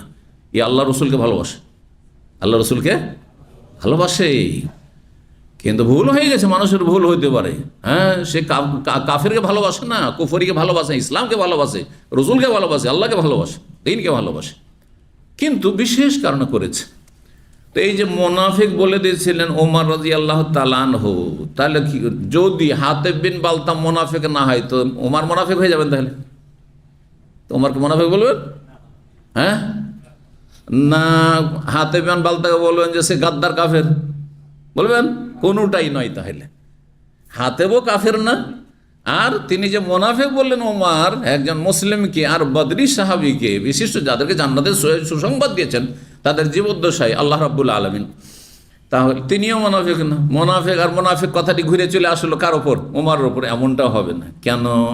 কারণ এখানে মুতাআওয়ালান, নিজ ধারণায়, ধারণা কি যে এই কাজটি তো মোনাফিকই কাজ, আপন জায়গায় ধারণা তো তার ঠিক আছে না, তার কাছে এলেম আছে যতটা শরীয়তের এলেম, বাহ্যিক এলেম মানে কোরআন হাদিসের আলোকে যে ইসলামের বিরুদ্ধে সে কাফেরদেরকে জানাচ্ছে, মানে কাজটি তো মুনাফিকই কাজ, আপন জায়গায় তো ঠিক কথা ঠিক। কিন্তু নবী সাল্লাল্লাহু আলাইহি ওয়াসাল্লামের কাছে আসল তত্ত্ব আছে ওহী, হাতেব বিন বালতার অন্তরের খবর, হাতেব বিন বালতা সাহাবীর অন্তরের খবর তার ওমর জানছে না, যে সে আল্লাহ রসুলকে ভালোবাসে, সে আসলে গাদ্দার নয়, ঠিক না? কিন্তু নবী সাল্লাল্লাহু আলাইহি ওয়াসাল্লামকে আল্লাহ তো ওহী দিয়ে জানিয়েছেন যে যারা 313 জন বদরের যুদ্ধে সামিল হয়েছে তারা আমল করুক আর না করুক, এরা সব জান্নাতি। এদের জীবনে ভুল ভ্রান্তি থাকতে পারে, কিন্তু ভুলের ওপর থেকে যাবে না এরা, এদের সংশোধন তওবা ইস্তেগফার হইতে থাকবে। মানুষের অপরাধ হইতে পারে, কিন্তু তওবা ইস্তেগফার যদি নিশ্চিত থাকে, আমার নিশ্চিত আছে যে শেষ দিকে তওবা ইস্তেগফার আল্লাহ যেন তাই করেন, এটাই সবসময় কাম্য। কিন্তু কথা হচ্ছে আপনার আমার ক্ষেত্রে তো নিশ্চিত না, এটা একমাত্র রাসূলুল্লাহ সাল্লাল্লাহু আলাইহি ওয়াসাল্লাম বলতে পারবেন, তাই না? কারণ তার কাছে ওহী হচ্ছে। এই জন্য বদরি সাহাবীদের ক্ষেত্রে নবী সাল্লাল্লাহু আলাইহি ওয়াসাল্লাম তার জীবদ্দশায় সুসংবাদ দিয়েছেন। নবী সাল্লাল্লাহু আলাইহি ওয়াসাল্লাম ইন্তেকালের পরে কোনো ব্যক্তিকে কোনো সার্টিফিকেট দেওয়া হয়নি, আছে? কারণ ওহীর দরজা বন্ধ হয়ে গেছে, আর গায়েব জানার কোনো সূত্রই নেই তখন। ওমর রাদিয়াল্লাহু তাআলা হাতেব বিন আবি বালতা সম্পর্কে বলেছেন ইন্নাহু মুনাফাকা, এ মুনাফিক হয়ে গেছে। ফাকালান নবী সাল্লাল্লাহু আলাইহি ওয়াসাল্লাম বললেন ওমা ইউদরিক, হাদিসটি এখানে সংক্ষেপ করে দেওয়া আছে। ওমর, তুমি কিভাবে জানলে যে সে মুনাফিক হয়ে গেছে? তুমি অন্তর্যামী? ওমায়ুদ্রিক লাআল্লাহ কাদ ইত্তালা আলা আহলে বাদরিন, হতে পারে যে আল্লাহ বদরে অংশগ্রহণকারী সাহাবায়ে কেরামদের অন্তরকে জেনে ফেলেছেন। আর আল্লাহ জানছেন সবকিছু, আল্লাহ অন্তর্যামী, আলিম বিজাতিস সুদূর। যার ফলে তিনি বলেছেন যারা বদরে শরীক হয়েছে তাদের সম্পর্কে আল্লাহ বলেছেন কাদ গাফারতু লাকুম। অন্য হাদিসে রয়েছে যে ইমালু মা শিতুম, বদরে 313 জন অংশগ্রহণকারী মুজাহিদিন সাহাবায়ে কেরাম রাদিয়াল্লাহু তাআলা আনহুম সম্পর্কে আল্লাহ বলেছেন তোমরা যা আমল করার করো যারা বেঁচে আছো, কাদ গাফারতু লাকুম, তোমাদের সব গুনাহ মাফ। সুবহানাল্লাহ। এটা কি আমার পক্ষে সম্ভব? আপনার পক্ষে না, না, জানা নেই, আর আল্লাহর পক্ষে ঘোষণাও নেই। সুতরাং আমাদেরকে সবসময় ভালো মানুষ হয়ে থাকার চেষ্টা করতে হবে। আল্লাহ তৌফিক দান করে। 6106 নম্বর হাদিস। হাদিস বর্ণনা করছেন মুআয ইবনে জাবাল রাদিয়াল্লাহু তাআলা আনহু। তিনি বলেন বর্ণনা করছেন জাবের বিন আব্দুল্লাহ, হাদাসানা জাবের বিন আব্দুল্লাহ। তিনি বলছেন আন্না মুআয ইবনে জাবাল রাদিয়াল্লাহু কানা ইউসাল্লি মা নবী সাল্লাল্লাহু আলাইহি ওয়াসাল্লাম। মুআয বিন জাবাল প্রখ্যাত সাহাবী, হাফেজে কোরআন, আলেমে দ্বীন সাহাবী ছিলেন। তিনি তার মহল্লাতে যারা সাহাবায়ে কেরাম বাস করতেন তাদের মধ্যে তিনি বেশি জ্ঞানী ছিলেন, বেশি কোরআন মুখস্থ ছিল, বেশি এলেম ছিল তার। এখন মহল্লার লোকেরা বললো যে মুআয বিন জাবালকে বললো যে আপনার পিছনে আমরা নামাজ পড়বো, আমরা অন্য কাউকে ইমাম বানাবো না, এশার সলাতে বিশেষ করে। তখন তিনি বললেন যে এক কাজ করো, আমি কিন্তু মসজিদে নবীর ফজিলত ছাড়বো না। ওনার মসজিদ ছিল মসজিদে বানু সালমা। বানু সালমা মসজিদ মানে মসজিদে কিবলাতেন। কারণ অনেক সময় এগুলো জানা না থাকলে আপনি বলতে পারেন যে বানু সালমা ওই যুগে 1400 বছর আগে নবীর জামানায় সালমা গোত্র কোন জায়গায় বাস করতো, ওদের মসজিদটা বা কোথায় ছিল। তো এই জন্য আপনাদের অবগতির জন্য বলছি যে মসজিদ বানু সালমাতে কিবলার পরিবর্তন হয়েছে, আর কিবলার পরিবর্তন যে মসজিদে হয়েছে সে মসজিদের নাম হচ্ছে মসজিদে কিবলাতেন, পরে নাম হয়েছে। এবার বুঝতে পারছেন? তো এইখানে ইমাম ছিলেন মুআয বিন জাবাল, কারণ মহল্লার লোকেরা নাছোড় বান্দা ওকেই ইমাম বানাবে। উনি বললেন যে একটা শর্ত মানো, তাহলে ঠিক আছে। কি শর্ত? বলছে আমি মসজিদে নবীর 1000 গুণের ফজিলত ছাড়বো না, আর নবী সাল্লাল্লাহু আলাইহি ওয়াসাল্লামের ইক্তেদায় নামাজ পড়বো আমি। তোমরা যদি ততক্ষণ অপেক্ষা করতে পারো, চিন্তা করেন পায়ে হাঁটার রাস্তা, কিবলাতেন থেকে যদি মসজিদে নবী হেঁটে আসেন কমপক্ষে আধা ঘন্টার বেশি লাগবে, 35-40 মিনিট লাগতে পারে। আমি একবার হেঁটেওছি, ছাত্র জীবনে এগুলো সবই করেছি। মদিনায় হেঁটেছি 8 কিলোমিটার 10 কিলোমিটার হেঁটে চলে গেছি, জুমা পড়ে একদিন মদিনা ইউনিভার্সিটি হেঁটে চলে গেছি, একবারই করেছি। আর মাঝে মধ্যে তেমনি হাঁটাহাঁটি এদিক সেদিক হইতে। তো মসজিদে কিবলাতাইন গিয়ে তিনি বানু সালমা মসজিদে গিয়ে এশা পড়াইতেন নবী সাল্লাল্লাহু আলাইহি ওয়াসাল্লামের পিছনে এশা পড়ে। তো নবী সাল্লাল্লাহু আলাইহি ওয়াসাল্লামের পিছনে নামাজটি আগে হইতো, যেটি আগের নামাজ সেটি ফরজ না নফল? ফরজ। বোঝা গেছে না? আর তারপরে যখন বানু সালমার মসজিদে গিয়ে তার এমামতিতে লোকেরা নামাজ পড়তো, তখন লোকদের নামাজ হচ্ছে ফরজ নামাজ, আর মুআয বিন জাবালের নামাজ হচ্ছে নফল নামাজ। নফলের পিছনে ফরজ পড়ার প্রমাণ পাওয়া গেল না? তাহলে এখন রমজান কাছে আসছে, অনেক সময় আপনাদের এশার জামাত ছুটে যাবে। জামাত ছুটে গেলে বড় মসজিদে বিশেষ করে, আর এখানে 2তলা 3তলাতে কয়েকটা জামাত শুরু হয়ে যায়। হ্যাঁ, এইদিকে তারাবি চলছে, ওইদিকে এশার জামাত চলছে। এটি জায়েজ না জায়েজ? না জায়েজ কাজ এটি। তাহলে শরীয়ত সম্মত কাজ কি? একই জামাতে পড়তে হবে। ইমাম নফল পড়ছে মানে তারাবি মানে নফল, ফরজের অতিরিক্ত যেটা তারই নাম নফল, সে সুন্নত হোক অথবা মুস্তাহাব হোক, যাই হোক সব নফল। ইমামের নামাজ হচ্ছে তারাবির সুন্নত নফল, ঠিক না? আর আপনার এশা ছুটে আছে, হ্যাঁ সালাম ফেরা হয়ে গেছে, আপনি এসেছেন, ওই সব ছোটোখাটো জামাত না করে কি করবেন? আসল তারাবির জামাতে লাগবেন। আপনার নিয়ত হবে কিসের? এশার, ফরজের। আর ইমাম সাহেব কি পড়াচ্ছেন? তারাবি পড়াচ্ছেন। কোনো অসুবিধা নেই। দলিল পাওয়া গেল না? জি। এর বিপরীত মত যেসব ফুকাহা বা ওলামারা দিয়েছেন সেটি ভুল ফতোয়া। হ্যাঁ, যে তারা আবার যুক্তি দিয়েছে, হাদিসের সামনে যুক্তি পেশ করবেন। যুক্তিটা শুনে নেন। যুক্তি হচ্ছে যে নফল পড়ে সে সবল না দুর্বল? একজন নফল পড়ছে, একজন ফরজ পড়ছে, কে সবল? মানে কে স্ট্রং, শক্তিশালী? ফরজওয়ালা। তো তাদের একটা কায়দা বানিয়ে নিল, কায়দা মানে নীতিমালা কি, যে দুর্বলের পিছনে সবলের ইক্তেদা চলবে না। বুঝলেন না?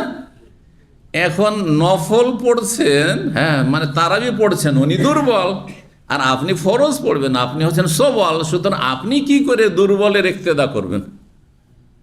কিন্তু এই কায়দা ভুল কায়দা। যেমন বিল্ডিং এর যদি ফাউন্ডেশনটাই খারাপ হয় তাহলে ওপরের সবকিছুই খারাপ হবে, ঠিক তেমনই যখন ফাউন্ডেশন কায়দাটাই ভুল বানিয়ে নিলেন হাদিস বিরোধী, তখন মাসলা ভুল হয়ে যাচ্ছে। এবার বুঝতে পেরেছেন? যেখানে হাদিসে প্রমাণ রয়েছে। মুআয ইবনে জাবাল রাদিয়াল্লাহু তাআলা আনহু কি করতেন? কানা ইউসাল্লি মান নবী সাল্লাল্লাহু আলাইহি ওয়াসাল্লামের সাথে সালাত পড়তেন, অন্য রিওয়ায়াতে রয়েছে ইশা। সুম্মা ইয়াতি কওমহু, তারপর নিজের সম্প্রদায়ের কাছে মহল্লায় আসতেন, ফায়ুসাল্লি বিহিমুস সালাত, তারপরে তাদেরকে নামাজ পড়াইতেন, ফাকারা বিহিমিল বাকারা। কিন্তু একদিন উনি, তখনকার যুগের নামাজ আজকালকার মতো এত সংক্ষেপের নামাজ হইতো না, এমনি তো লম্বা পড়েনি, কিন্তু একদিন তিনি শুরু করেছে সূরা বাকারা। সূরা বাকারা মানে এই নয় যে আজকালকার তরিকায়, আজকালকার তরিকা কি সূরা বাকারা খুব বেশি পড়লে এক রুকু, আর সেটাও নেই, আজকাল উঠে যাচ্ছে। এক সময় ছিল, আমরা যখন দেখেছি ছোটকালে অথবা মাদ্রাসাতে এখনো আছে, এক রুকু করে লিল্লাহি মাফিস সামাওয়াতি থেকে ফানসুরনা আল কওমিল কাফিরিন, হ্যাঁ এক রুকু হয়ে গেল, ঠিক আছে। এক রুকু আলিফ লাম মিম যালিকাল কিতাব থেকে ওই আপনার ওয়ালাহুম আযাবুন আযীম খাতামাল্লাহু আলা কুলুবিহিম শেষ আয়াত পর্যন্ত, ব্যাস এক রুকু হয়ে গেল, ঠিক আছে।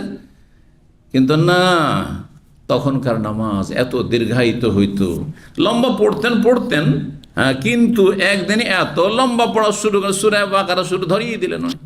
সূরা বাকারা কয়টি আয়াত আছে? হ্যাঁ, 286টি আয়াত রয়েছে। তো তিনি সূরা বাকারা শুরু করে দিয়েছেন। কাল ফাতাজাওয়াজা রাজুলুন, এক লোক সারা দিন খেজুর বাগানে কঠোর পরিশ্রম করে কৃষি কাজ করে এসেছে, ক্লান্ত হয়ে আছে। তখনকার যুগে বেনামাজি হওয়ার কল্পনা ছিল না, নামাজি অন্তত মুসলিম মদখোর ছিল দুটো একটা, কিন্তু কোনো বেনামাজি সাহাবায়ে কেরামদের মধ্যে ছিল না। এমনকি মোনাফিকও নামাজ পড়তো। আপনারা জানেন মোনাফিকও কি করতো? নামাজ পড়তো, বাস অন্ধকারে একটু মাঝে মাঝে আসতো না, এশার অন্ধকারে আসতো না, ফজর অন্ধকারে আসতো না। এই জন্য নবী সাল্লাল্লাহু আলাইহি ওয়াসাল্লাম কি বলেছেন? সবচেয়ে ভারী নামাজ মুনাফিকদের জন্য এশার ফজর। জি, এশার ফজর। আর আজকালকার জামানায় শহরে বসবাসকারীরা বেশি রাত জাগে, সেই জন্য শহরের মোনাফেক চিনতে হলে তাদেরকে ফজরে পাবেন না, আর গ্রামের মোনাফেক চিনতে হলে, হ্যাঁ, লাইট বিদ্যুৎ একসময় থাকতো না, এখন তো গ্রামও বিদ্যুৎ হয়ে গেছে। তো আমরা ছোটোকালে দেখতাম, আর এই ব্যাখ্যাটাই করতাম ছোটোকাল থেকে যৌবনকালও, 10-20 বছর আগে বিদ্যুৎ ছিল না গ্রামে। তো তখন বলতাম যে যদি গ্রামের মোনাফেক চিন্তা হয় তাহলে এশার নামাজে, এ সময় একটু অন্ধকার হয়ে গেছে আর বাড়ি থেকে বেরোতে ভালো লাগে না, খেয়ে দিয়ে ঘুমিয়ে গেল, মাগরিব পরে খেয়ে দিয়ে ঘুমিয়ে গেল, বুঝছেন না, অথবা বাড়িতে বসে আছে, ও যাবে না অন্ধকারে।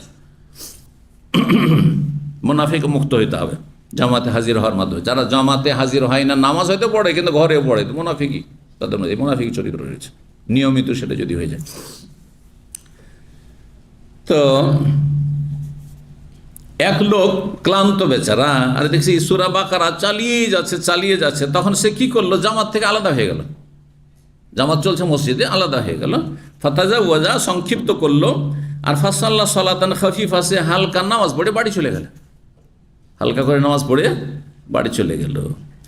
ফাবালাগা যালিকা মুআযান, তারপরে মুআয রাদিয়াল্লাহু তাআলা আনহু যখন সূরা বাকারা শেষ করে এশার নামাজ শেষ করেছেন, আর তারপর তখন তাকে বলা হলো যে অমুক লোক এসেছিল। পিছন দিকের লোকেরা বললো, যারা দেখলো যে এই লোক জামাত ছেড়ে আলাদা নামাজ পড়ে চলে গেছে, অমুক লোক আপনাদের বংশের বা আমাদেরই বংশের, সে আপনার সাথে জামাত না করে আলাদা নামাজ পড়ে বাড়ি চলে গেছে। বাহ্যিক কাজটি কি? হ্যাঁ, মুনাফিকি, তাই না? আমলের মুনাফিকিটি, মুনাফিক হওয়া। তাই মুআয বিন জাবাল বাহ্যিক বলেই ফেললেন। ফাবালা, যখন নবী মুআয বিন জাবালের কাছে খবরটি পৌঁছিল, তখন তিনি ইন্নাহু মুনাফিক, ও মুনাফিক, সেই জন্য জামাতে পড়েনি, মুনাফিক সেই জন্য জামাতে নামাজ পড়েনি। ওই রকমই আজকাল অনেকে ধার কর্জা নিয়ে দিচ্ছেন না, তখন যদি কেউ বলে তো মুনাফিক, হ্যাঁ, কথাটি জায়েজ নয়, কিন্তু কথা আকীদার মুনাফিক না, আমলেরই। কিন্তু বা ধরেন মিথ্যা কথা বলছে, অদাখেলামি করছে, মিথ্যা কথা বলছে, আমানতে খেয়ানত করেছে, আপনি কিছু আমানত রেখেছেন, আমানতে খেয়ানত করেছে, তখন রেখেছিলেন তার কাছে 2000 রিয়াল, বলছেন না ভাই আপনি তো আমার কাছে 1500 রেখেছেন, এই তো মুনাফিক। কথা ঠিক কি না? মুনাফিকই ঠিক আছে। তো কিন্তু আপনার ধারণায় মোনাফেক। জি, তো এইরকমই মোনাফেক বলেছিলেন কে? মুআয ইবনে জাবাল রাদিয়াল্লাহু তাআলা আনহু। এই মোনাফেক যে মন্তব্য করেছে, তো কেউ তো আছে তাকেও পৌঁছাবার, তারও তো কেউ হিতাকাঙ্ক্ষী আছে। ওর কাছে কে বলে যে আরে জানো তুমি যে নামাজ ছেড়ে চলে এসছো না, আলাদা নামাজ পড়ে, তোমাকে মুআয বিন ইমাম সাহেব কি বলেছেন? মোনাফেক বলেছেন। ওরও রাগ হয়েছে, আরে এত লম্বা নামাজ পড়ে আর আমি ছেড়ে দিয়ে ক্লান্ত মানুষ, কি করব আমি, নামাজ পড়ে চলে এসে মোনাফেক বলে দিল। তারপরে নবী সাল্লাল্লাহু আলাইহি ওয়াসাল্লামের কাছে চলে আসলো সে। ফাআতান নবী সাল্লাল্লাহু আলাইহি ওয়াসাল্লাম, নবী সাল্লাল্লাহু আলাইহি ওয়াসাল্লামের কাছে এসে অভিযোগ করলো, ইয়া রাসূলুল্লাহ ইন্না কওমুন না'মালু বিআইদিনা, আমরা এমন এক আনসারী সম্প্রদায় যে আমরা নিজের হাতের কাজ করি, মানে মেহনত পরিশ্রমের কাজ করি, শ্রমের কাজ করতে হয়। ওয়া নাসকি বিনাওয়াদিহিনা, আমরা সারাদিন সেচের কাজ করি আমাদের উঁট দ্বারা, উঁট দিয়ে পানি উঠিয়ে সেচের কাজ করতে হতো, এটা মেহনত পরিশ্রম করতে হয়। ওয়াইন্না মুআযান সাল্লা বিনাল বারিহা, আর মুআয বিন জাবাল করেছে কি গত রাতে আমাদেরকে নামাজ পড়িয়েছে, ইমামতি করেছে। ফাকারা আল বাকারা, সূরা বাকারা পড়তে শুরু করেছে, সূরা বাকারা পড়তে লেগেছে। ফাতাজাওয়াজতু, তখন আমি সংক্ষিপ্ত করতে চাইলাম, তাই আমি আলাদা করে নামাজ পড়ে চলে এসেছি। ফাজামা, সেই জন্য সে মন্তব্য করেছে আমার সম্পর্কে যে আন্নি মুনাফিক, আমি মুনাফিক নাকি, আপনি কি বলেন আমি কি মুনাফিক? ফাকালান নবী সাল্লাল্লাহু আলাইহি ওয়াসাল্লাম কি বললেন? মুআয বিন জাবালের কাজটি যদি ঠিক হতো তাহলে বলতেন যে হ্যাঁ এটা মুনাফিক, জামাত ছাড়া এইভাবে আর জামাত থেকে বিচ্ছিন্ন হয়ে মসজিদে আলাদা নামাজ পড়ে চলে যায়, এটা তো মুনাফিকই বলতেন হয়তো। তার কথাকে মানে মুআয বিন জাবালের মন্তব্যটা সাব্যস্ত রাখতেন, কিন্তু না, তা করলেন না, বরং মুআয বিন জাবালকে শাসন করলেন নবী সাল্লাল্লাহু আলাইহি ওয়াসাল্লাম। একা নামাজ পড়লে আপনি সারা রাত পড়তে থাকেন, কিন্তু আপনি যখন জামাতের নামাজ পড়েন সবার লক্ষ্য রাখতে হবে, সবার লক্ষ্য রাখতে হবে। বলছেন নবী সাল্লাল্লাহু আলাইহি ওয়াসাল্লাম তখন মুআযকে ডেকে বলি, ইয়া মুআয, হে মুআয, আফাত্তানুন আনতা, তুমি কি ফিতনা সৃষ্টি করছো নাকি, তুমি কি বিশৃঙ্খলা সৃষ্টি করছো নাকি? এইভাবে তাহলে তো মানুষের মাঝে কলহ বিবাদ শুরু হবে, দলাদলি শুরু হয়ে যাবে। তুমি লম্বা নামাজ পড়তে চাইবে এত, আর অনেকে পারবে না, তখন তাদের একটা দল গ্রুপ তৈরি হয়ে যাবে, আর আপোষে কলহ বিবাদ, এটি ফিতনা মুসলিম সমাজে। আফাত্তানুন আনতা, আচ্ছা যদি এটি সুন্নত হইতো যে জামাতে নামাজ পড়লে আপনি সূরা বাকারা আর সূরা আলে ইমরানের মতো লম্বা নামাজ পড়ে, তাহলে ফিতনা বলতেন না, বলছেন না?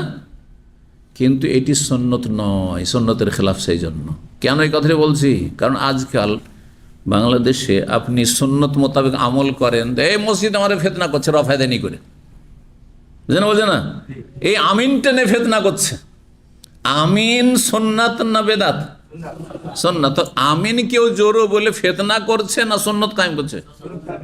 তাহলে ফিতনাবাজ কারা? যারা সুন্নতে বাধা দিয়েছে তারা ফিতনাবাজ। ভালো করে শুনে রাখেন, এবার বুঝতে পারছেন? কিন্তু তারপরে আমাদের ভাইদেরকে, সুন্নতের অনুসারী ভাইদেরকে বলছি, আমিন না বলেও আমিনের নেকি পাবেন। যদি আমিন তার ফরজ নাই জোরে বলা, তাই না, ওয়াজিব না সুন্নাত? যদি দেখেন যে এখনো আমরা একেবারে অল্প সংখ্যক, আর এখনো বেদাত আর বেদাতীদের দাপট চলছে সমাজে, এখনো বড় বড় রোগে তারা আক্রান্ত, মিলাদের রোগে আক্রান্ত, মাজারের রোগে আক্রান্ত, পীর মুরিদের শিরকে আক্রান্ত, বিভিন্ন বেদাত আর শিরকে আক্রান্ত, এখনো সবাই বারাতের হালুয়া রুটি খায়, আর ওদেরকে আপনি আমিন জোরে বলা, রফাদানি করা সুন্নত যদি দেখান, তো আপনার কোনোটাই শুনবে না, বড় গোমরাহিতে থেকে যাবে, বড় রোগ থেকে যাবে ছোট রোগ সারাতে গিয়ে, বুঝছেন না? সেই জন্য আপনাদেরকে বলবো যে আপনারা আমিন আর রফাদান যে কয়েকটি সুন্নত তাদের বেশি গায়ের জ্বালা, সেটিকে যদি হাইড করে দেন, আপাতত না করেন, সুন্নতের নেকি পেয়ে যাবেন। মনে রাখবেন, ভারতে যখন মোগল আমলে শিরক বিদআত একেবারে তুঙ্গে ছিল, সহিহ সুন্নাহ মোতাবেক আমল করা বড় বড় আলেমদের জন্য কঠিন ছিল। ইমাম শাহ ওয়ালিউল্লাহ মুহাদ্দিস দেহলভির জন্য কঠিন ছিল। দিল্লির ফতেহপুরি রাজকীয় মসজিদ, দিল্লি জামে মসজিদের পরেই ফতেহপুরি মসজিদ, সেই মসজিদেই তিনি থাকতেন। জীবনে কোনোদিন রফাদান করতে পারেননি, জীবনে কোনোদিন জোরে আমিন বলতে পারেননি, কিন্তু তার কিতাব হুজ্জাতুল্লাহুল বালেগা, যেটি দাওরা হাদিসে কিতাব পড়া হয়, হানফি মাদ্রাসাতে পড়ায়, ভারত, বাংলাদেশ, পাকিস্তানে আর আহলে হাদিস মাদ্রাসাতে পড়ানো হয়, তাতে তিনি লিখেছেন যারা আমিন বলে, যারা রফাদান বলে, যারা রফাদান করে, আমিন জোরে বলে, তাদেরকে তিনি বেশি পছন্দ করেছেন, তাদের প্রশংসা করেছেন। ওয়াল্লাযী ইয়ারফাউ আহাব্বু ইলাইয়া মিম্মা লা ইয়ারফা, তিনি বলছেন রফাদান সম্পর্কে, যারা রফাদানি করে তাদেরকে আমি বেশি ভালোবাসি ওদের তুলনায় যারা রফাদানি করে না। কেন? লিআন্না আহাদিস রফে আকসারু আসবাতু, কারণ রফাদানের হাদিস অনেক বেশি সংখ্যা রয়েছে আর অনেক বেশি শক্তিশালী আসবাত। কিন্তু তিনি জীবনে রফাদান করতে পারেননি, না হলে ঝামেলা বাঁধবে। বুঝতে পারছেন না? এই আদর্শের ওপর আপনারা চলবেন, অবস্থা বুঝে ব্যবস্থা। কিন্তু যখন দেখবেন যে আমরা এখন 25-50 জন হয়ে গেছি আর এখন ইমামকে আমরা বুঝিয়ে নিতে পেরেছি, অথবা ইমাম সহিহ সুন্নাহ মোতাবেক আমরা নিযুক্ত করে দিতে পেরেছি, তখন 2-4 জন ঘেউ ঘেউ করছে, ওতে পরোয়া করবেন না, তখন আপনি করেন, তখন করেন। কিন্তু যখন দেখেন যে ওদেরই দাপট চলছে, মসজিদ ওদের দখলে, ইমাম তাদেরই, হ্যাঁ ইমাম হচ্ছে বেদাতি, এখনও আপনার দুর্বল হয়ে আছেন, এখনও বড় বড় রোগে তার আক্রান্ত, আপনি ছোট রোগে চিকিৎসা করা শুরু করবেন।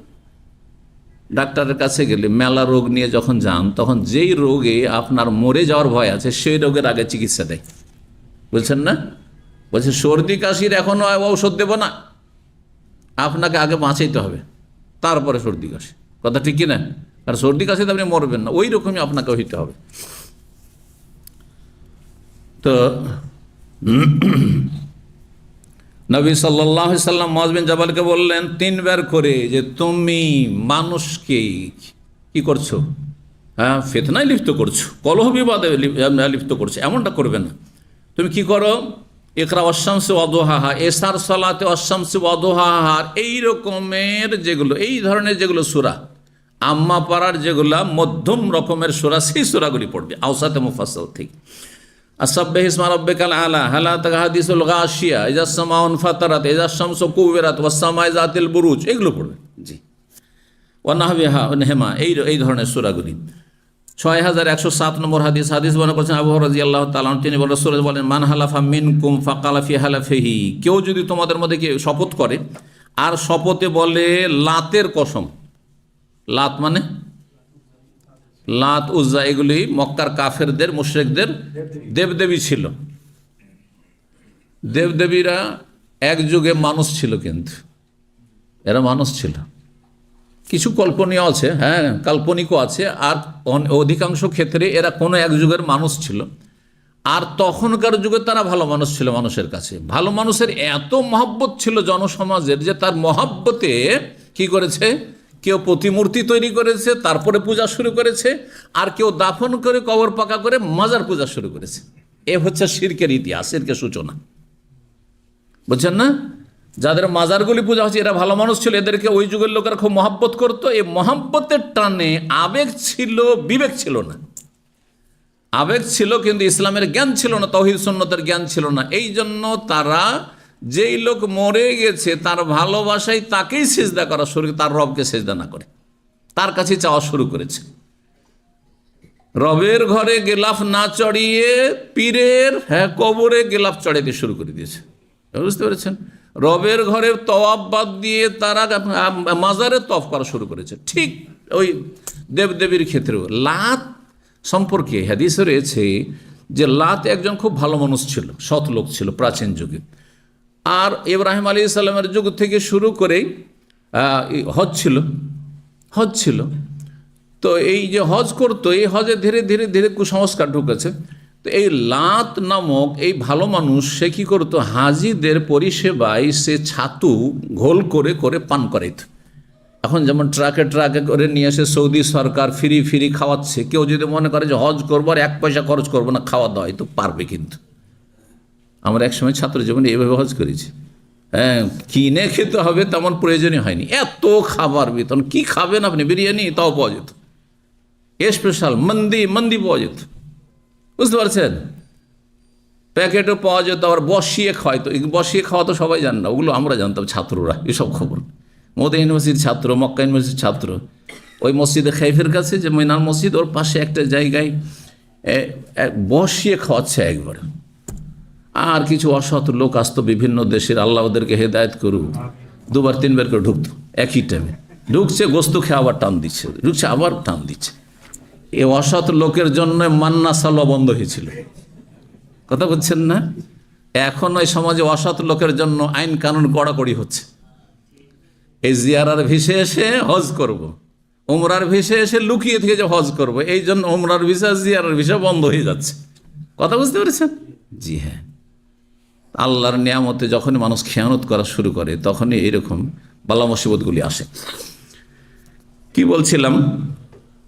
লাত হাদিস রয়েছে, ইয়ালুত্তু সাবিক আলিল হুজ্জাজ, হাজিদের জন্য সে ছাতু ঘোল করে করে সবকে পান করে। ও যখন মারা গেল, মক্কার জাহিল মূর্খ লোকেরা ওই যুগের তখন এত ভক্তি করত, অতি ভক্তি মুশরিকের লক্ষণ। আপনারা অন্য একটা প্রবাদ জানেন তাই না? কি? চোর দুরকম হয়, একটা হচ্ছে দুনিয়ার চোর, একটা ধর্মচোর। ধর্মচোর মুশরিক, বেদাতি, বুঝছেন না? অতি ভক্তি বেদাতির লক্ষণ যারা ধর্ম চুরি করে, আপনার ইসলাম চুরি করে নিয়ে শিরক বেদাত করাবে।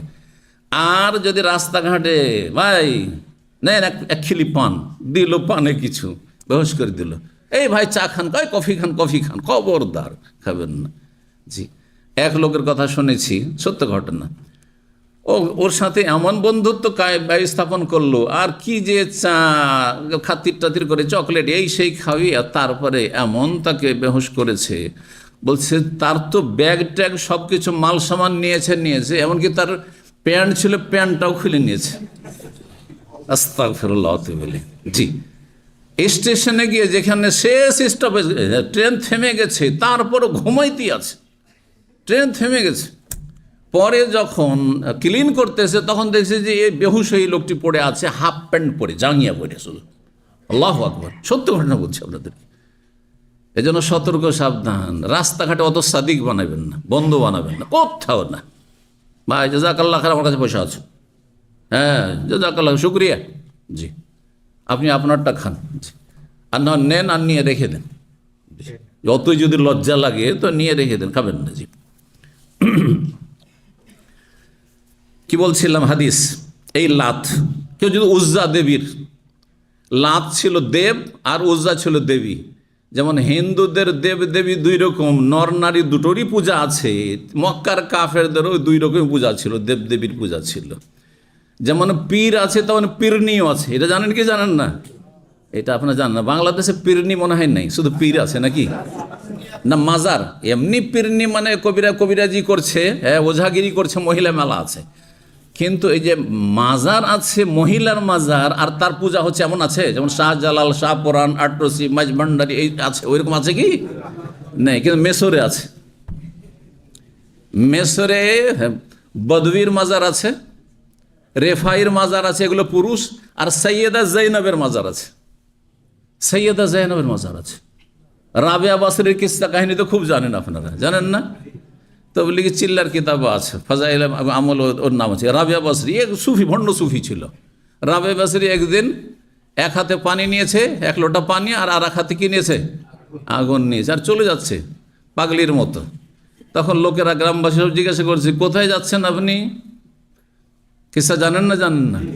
হ্যাঁ, এই ফাজাইল আমলের কিতাব আছে, চরমনাইদের কিতাব আছে, এই যে ভণ্ড ধার্মিকদের কিতাব আছে। কি আছে? এই মহিলা তখন বলছে যে আমি ওই সব লোকদের আশাকে ছারখার করার জন্য যাচ্ছি, যারা জান্নাতের লোভে আমল করে, এই আগুন দিয়ে জান্নাতকে জ্বালিয়ে ছারখার করে দেব। এক হাতের আগুন দিয়ে জান্নাতকে জ্বালিয়ে কি করে দিবে? ছারখার করে দেবে। আর পানি, যারা জাহান্নামের ভয় আল্লাহর ইবাদত বন্দেগী করে, ওদের হ্যাঁ ভয়কে দূর করে দেবো, ছারখার করে দেবো, নিশ্চিহ্ন করে দেবো, কোনো ভয় যেন না থাকে। কি দিয়ে? পানি দিয়ে। এই এক লোটা পানি দিয়েও জাহান্নামের আগুনকে নিভিয়ে দেবে। এ হচ্ছে ভণ্ডামি, বুঝছেন না? আরবে বাসের বাড়ি ইরাক ছিল। এই ইরাক ধর্মের ক্ষেত্রে ফিতনার জায়গা, আরজুল ফিতান। যত শিরক বেদাত গেছে ইরাক থেকে। সবচেয়ে বড় পীরের মাজার কোথায়? ইরাকে, বাগদাদ। বাগদাদ তো আমি বলছি তো বেয়াদবি হয়ে গেল, আপনারা তো বাগদাদ শরীফ বলবেন, বুঝছেন? হারাম বাগদাদ শরীফ বলা। কিসের শরীফ বাগদাদ? হ্যাঁ, আল্লাহ হেদায়েত দান করুন। যেখানে শিরক হচ্ছে, আল্লাহ ছাড়া অন্যকে ডাকা হচ্ছে, অন্যকে সেজদা করা হচ্ছে, সে শরীফ হয়ে গেল? জি, তার চেয়ে আপনি বেশি শরীফ। যদি আপনি নামাজি হন, তার চেয়ে আপনি বেশি শরীফ, ভদ্র মানুষ, ভালো মানুষ। জি, কেউ যদি লাত উজ্জার কসম করে তাহলে সে তার ইমান ভঙ্গ করলো। সেই জন্য ইমানের নবায়ন করুক, লা ইলাহা ইল্লাল্লাহ বলে। লা ইলাহা ফালিয়াকুল লা ইলাহা ইল্লাল্লাহ, আল্লাহ ছাড়া সত্য মাবুদ নেই। ওমান কাল আলী সাহেবিহি, আর কেউ যদি কাউকে পাপের জন্য ডাকে, বলে যে তাল চলো চলো ও কামের ও জুয়া খেলি, তার ফালিয়াতা সাদ্দাক, তার কাফারা হিসাবে দান সাদকা করে গুনাহ মোচনের জন্য। এইরকমই কেউ যদি বলে চলো সিনেমা দেখে আসি, সিনেমার যুগে এখন তো ওগুলো পুরনো হয়ে গেছে, এখন পকেটেই সিনেমা ভরা আছে আপনার, তাই না? নোংরামির শেষ নেই। যদি এইরকম কেউ ডাকে কোনো পাপের জন্য, তাহলে এর কাফারা হিসাবে কি করবে? দান সাদকা করবি। জি, 6108 নম্বর হাদিস বর্ণনা করছেন, আর এই দিয়ে শেষ করছি। ইবনে ওমর রাদিয়াল্লাহু তাআলা আনহু থেকে বর্ণিত তিনি আন্নাহু আদরাকা ওমর, আব্দুল্লাহ বিন ওমর তার পিতা ওমর রাদিয়াল্লাহু তাআলা, ওমর ইবনে খাত্তাবকে একবার পেলেন কোথায়? ফি রাকবিন, একটি আরোহী দলের সাথে, মানে বেশ কিছু লোক উটের পিঠে চেপে যাচ্ছে, তার মধ্যে আব্দুল্লাহ বিন ওমরের আব্বা ওমর রাদিয়াল্লাহু তাআলা আনহু আছেন। ওমর রাদিয়াল্লাহু তাআলা আনহু হয়তো প্রথম যুগ ছিল, বিষয়টি জানা ছিল না। ওয়া ইয়াহলিফু বিআবিহি, তিনি আল্লাহর কসম না করে বাবার কসম করছিলেন। আমাদের সমাজে অনেকে আছে, এদিকে দাঁড়িয়ে আছে, বলছে বাপের কসম, মায়ের কসম, দানা ছুঁয়ে কসম করছি, বলে না, জানে না হয়তো। তো ওমর রাদিয়াল্লাহু তাআলা প্রথম যুগ ছিল, তিনি একটি আরোহী দলের সাথে ছিলেন, আর বাপের কসম করে তিনি কোন কথা বলছিলেন। নবী সাল্লাল্লাহু আলাইহি সাল্লাম ছিলেন পিছনেই বা আশেপাশে। ফানাদাহুম রাসূলুল্লাহ সাল্লাল্লাহু আলাইহি ওয়াসাল্লাম, রাসূলুল্লাহ সাল্লাল্লাহু আলাইহি ওয়াসাল্লাম তাদের সকলকে ডাক দিয়ে বললেন যে তোমরা জানো না, আলা শোনো, ইন্নাল্লাহ ইয়ানহাকুম আন তাহলিফু বিআবাইকুম, আল্লাহ তোমাদেরকে নিষেধ করছেন তোমাদের বাপ দাদা পূর্বপুরুষদের শপথ করতে। কেউ বাপের কসম, দাদার কসম, নানার কসম, দাদির কসম, নানির কসম, খালার কসম, কোনো কসম করবে না, কোনো সৃষ্টির কসম করবে না। কাবার কসম করা যাবে? কাবার কসম, কাবার রবের কসম বলতে হবে। কাবা সৃষ্টি, কাবার রবের কসম, ওরাব্বিল কাবা, ফুজতু ওরাব্বিল কাবা, হাদিস রয়েছে। কথা বোঝা গেছে? এই বিল্ডিং এর মালিকের কসম, আল্লাহর কসম, ঠিক না? জি। জমিনের কসম, হ্যাঁ, দানার মালিকের কসম, আল্লাহর কসম, আল্লাহর কসম করেন, সমস্যা। জমিনের মালিক আল্লাহ। তো তার ফামান কানা হালেফান, সুতরাং কাউকে যদি হলফ করতেই হয়, কসম করতে, ফালিয়াহলিফ বিল্লাহি, আল্লাহর কসম করুক, ওয়া ইল্লা, না হইলে ফালিয়াসমত, নিশ্চুপ থাকুক। আপনি কসম করিয়েন না, কসম করার প্রয়োজন হইলে কসম করবেন। অহরহ কসম করা এটি ভালো মানুষের পরিচয় নয়, এটি বদ অভ্যাস কিছু কিছু সমাজে রয়েছে। আর কসম খেলে সত্য কসম খাবেন, মিথ্যা নয়, মিথ্যা কসম খাওয়া কাবিরা গুনাহ। আর কসম করলে কার করবেন?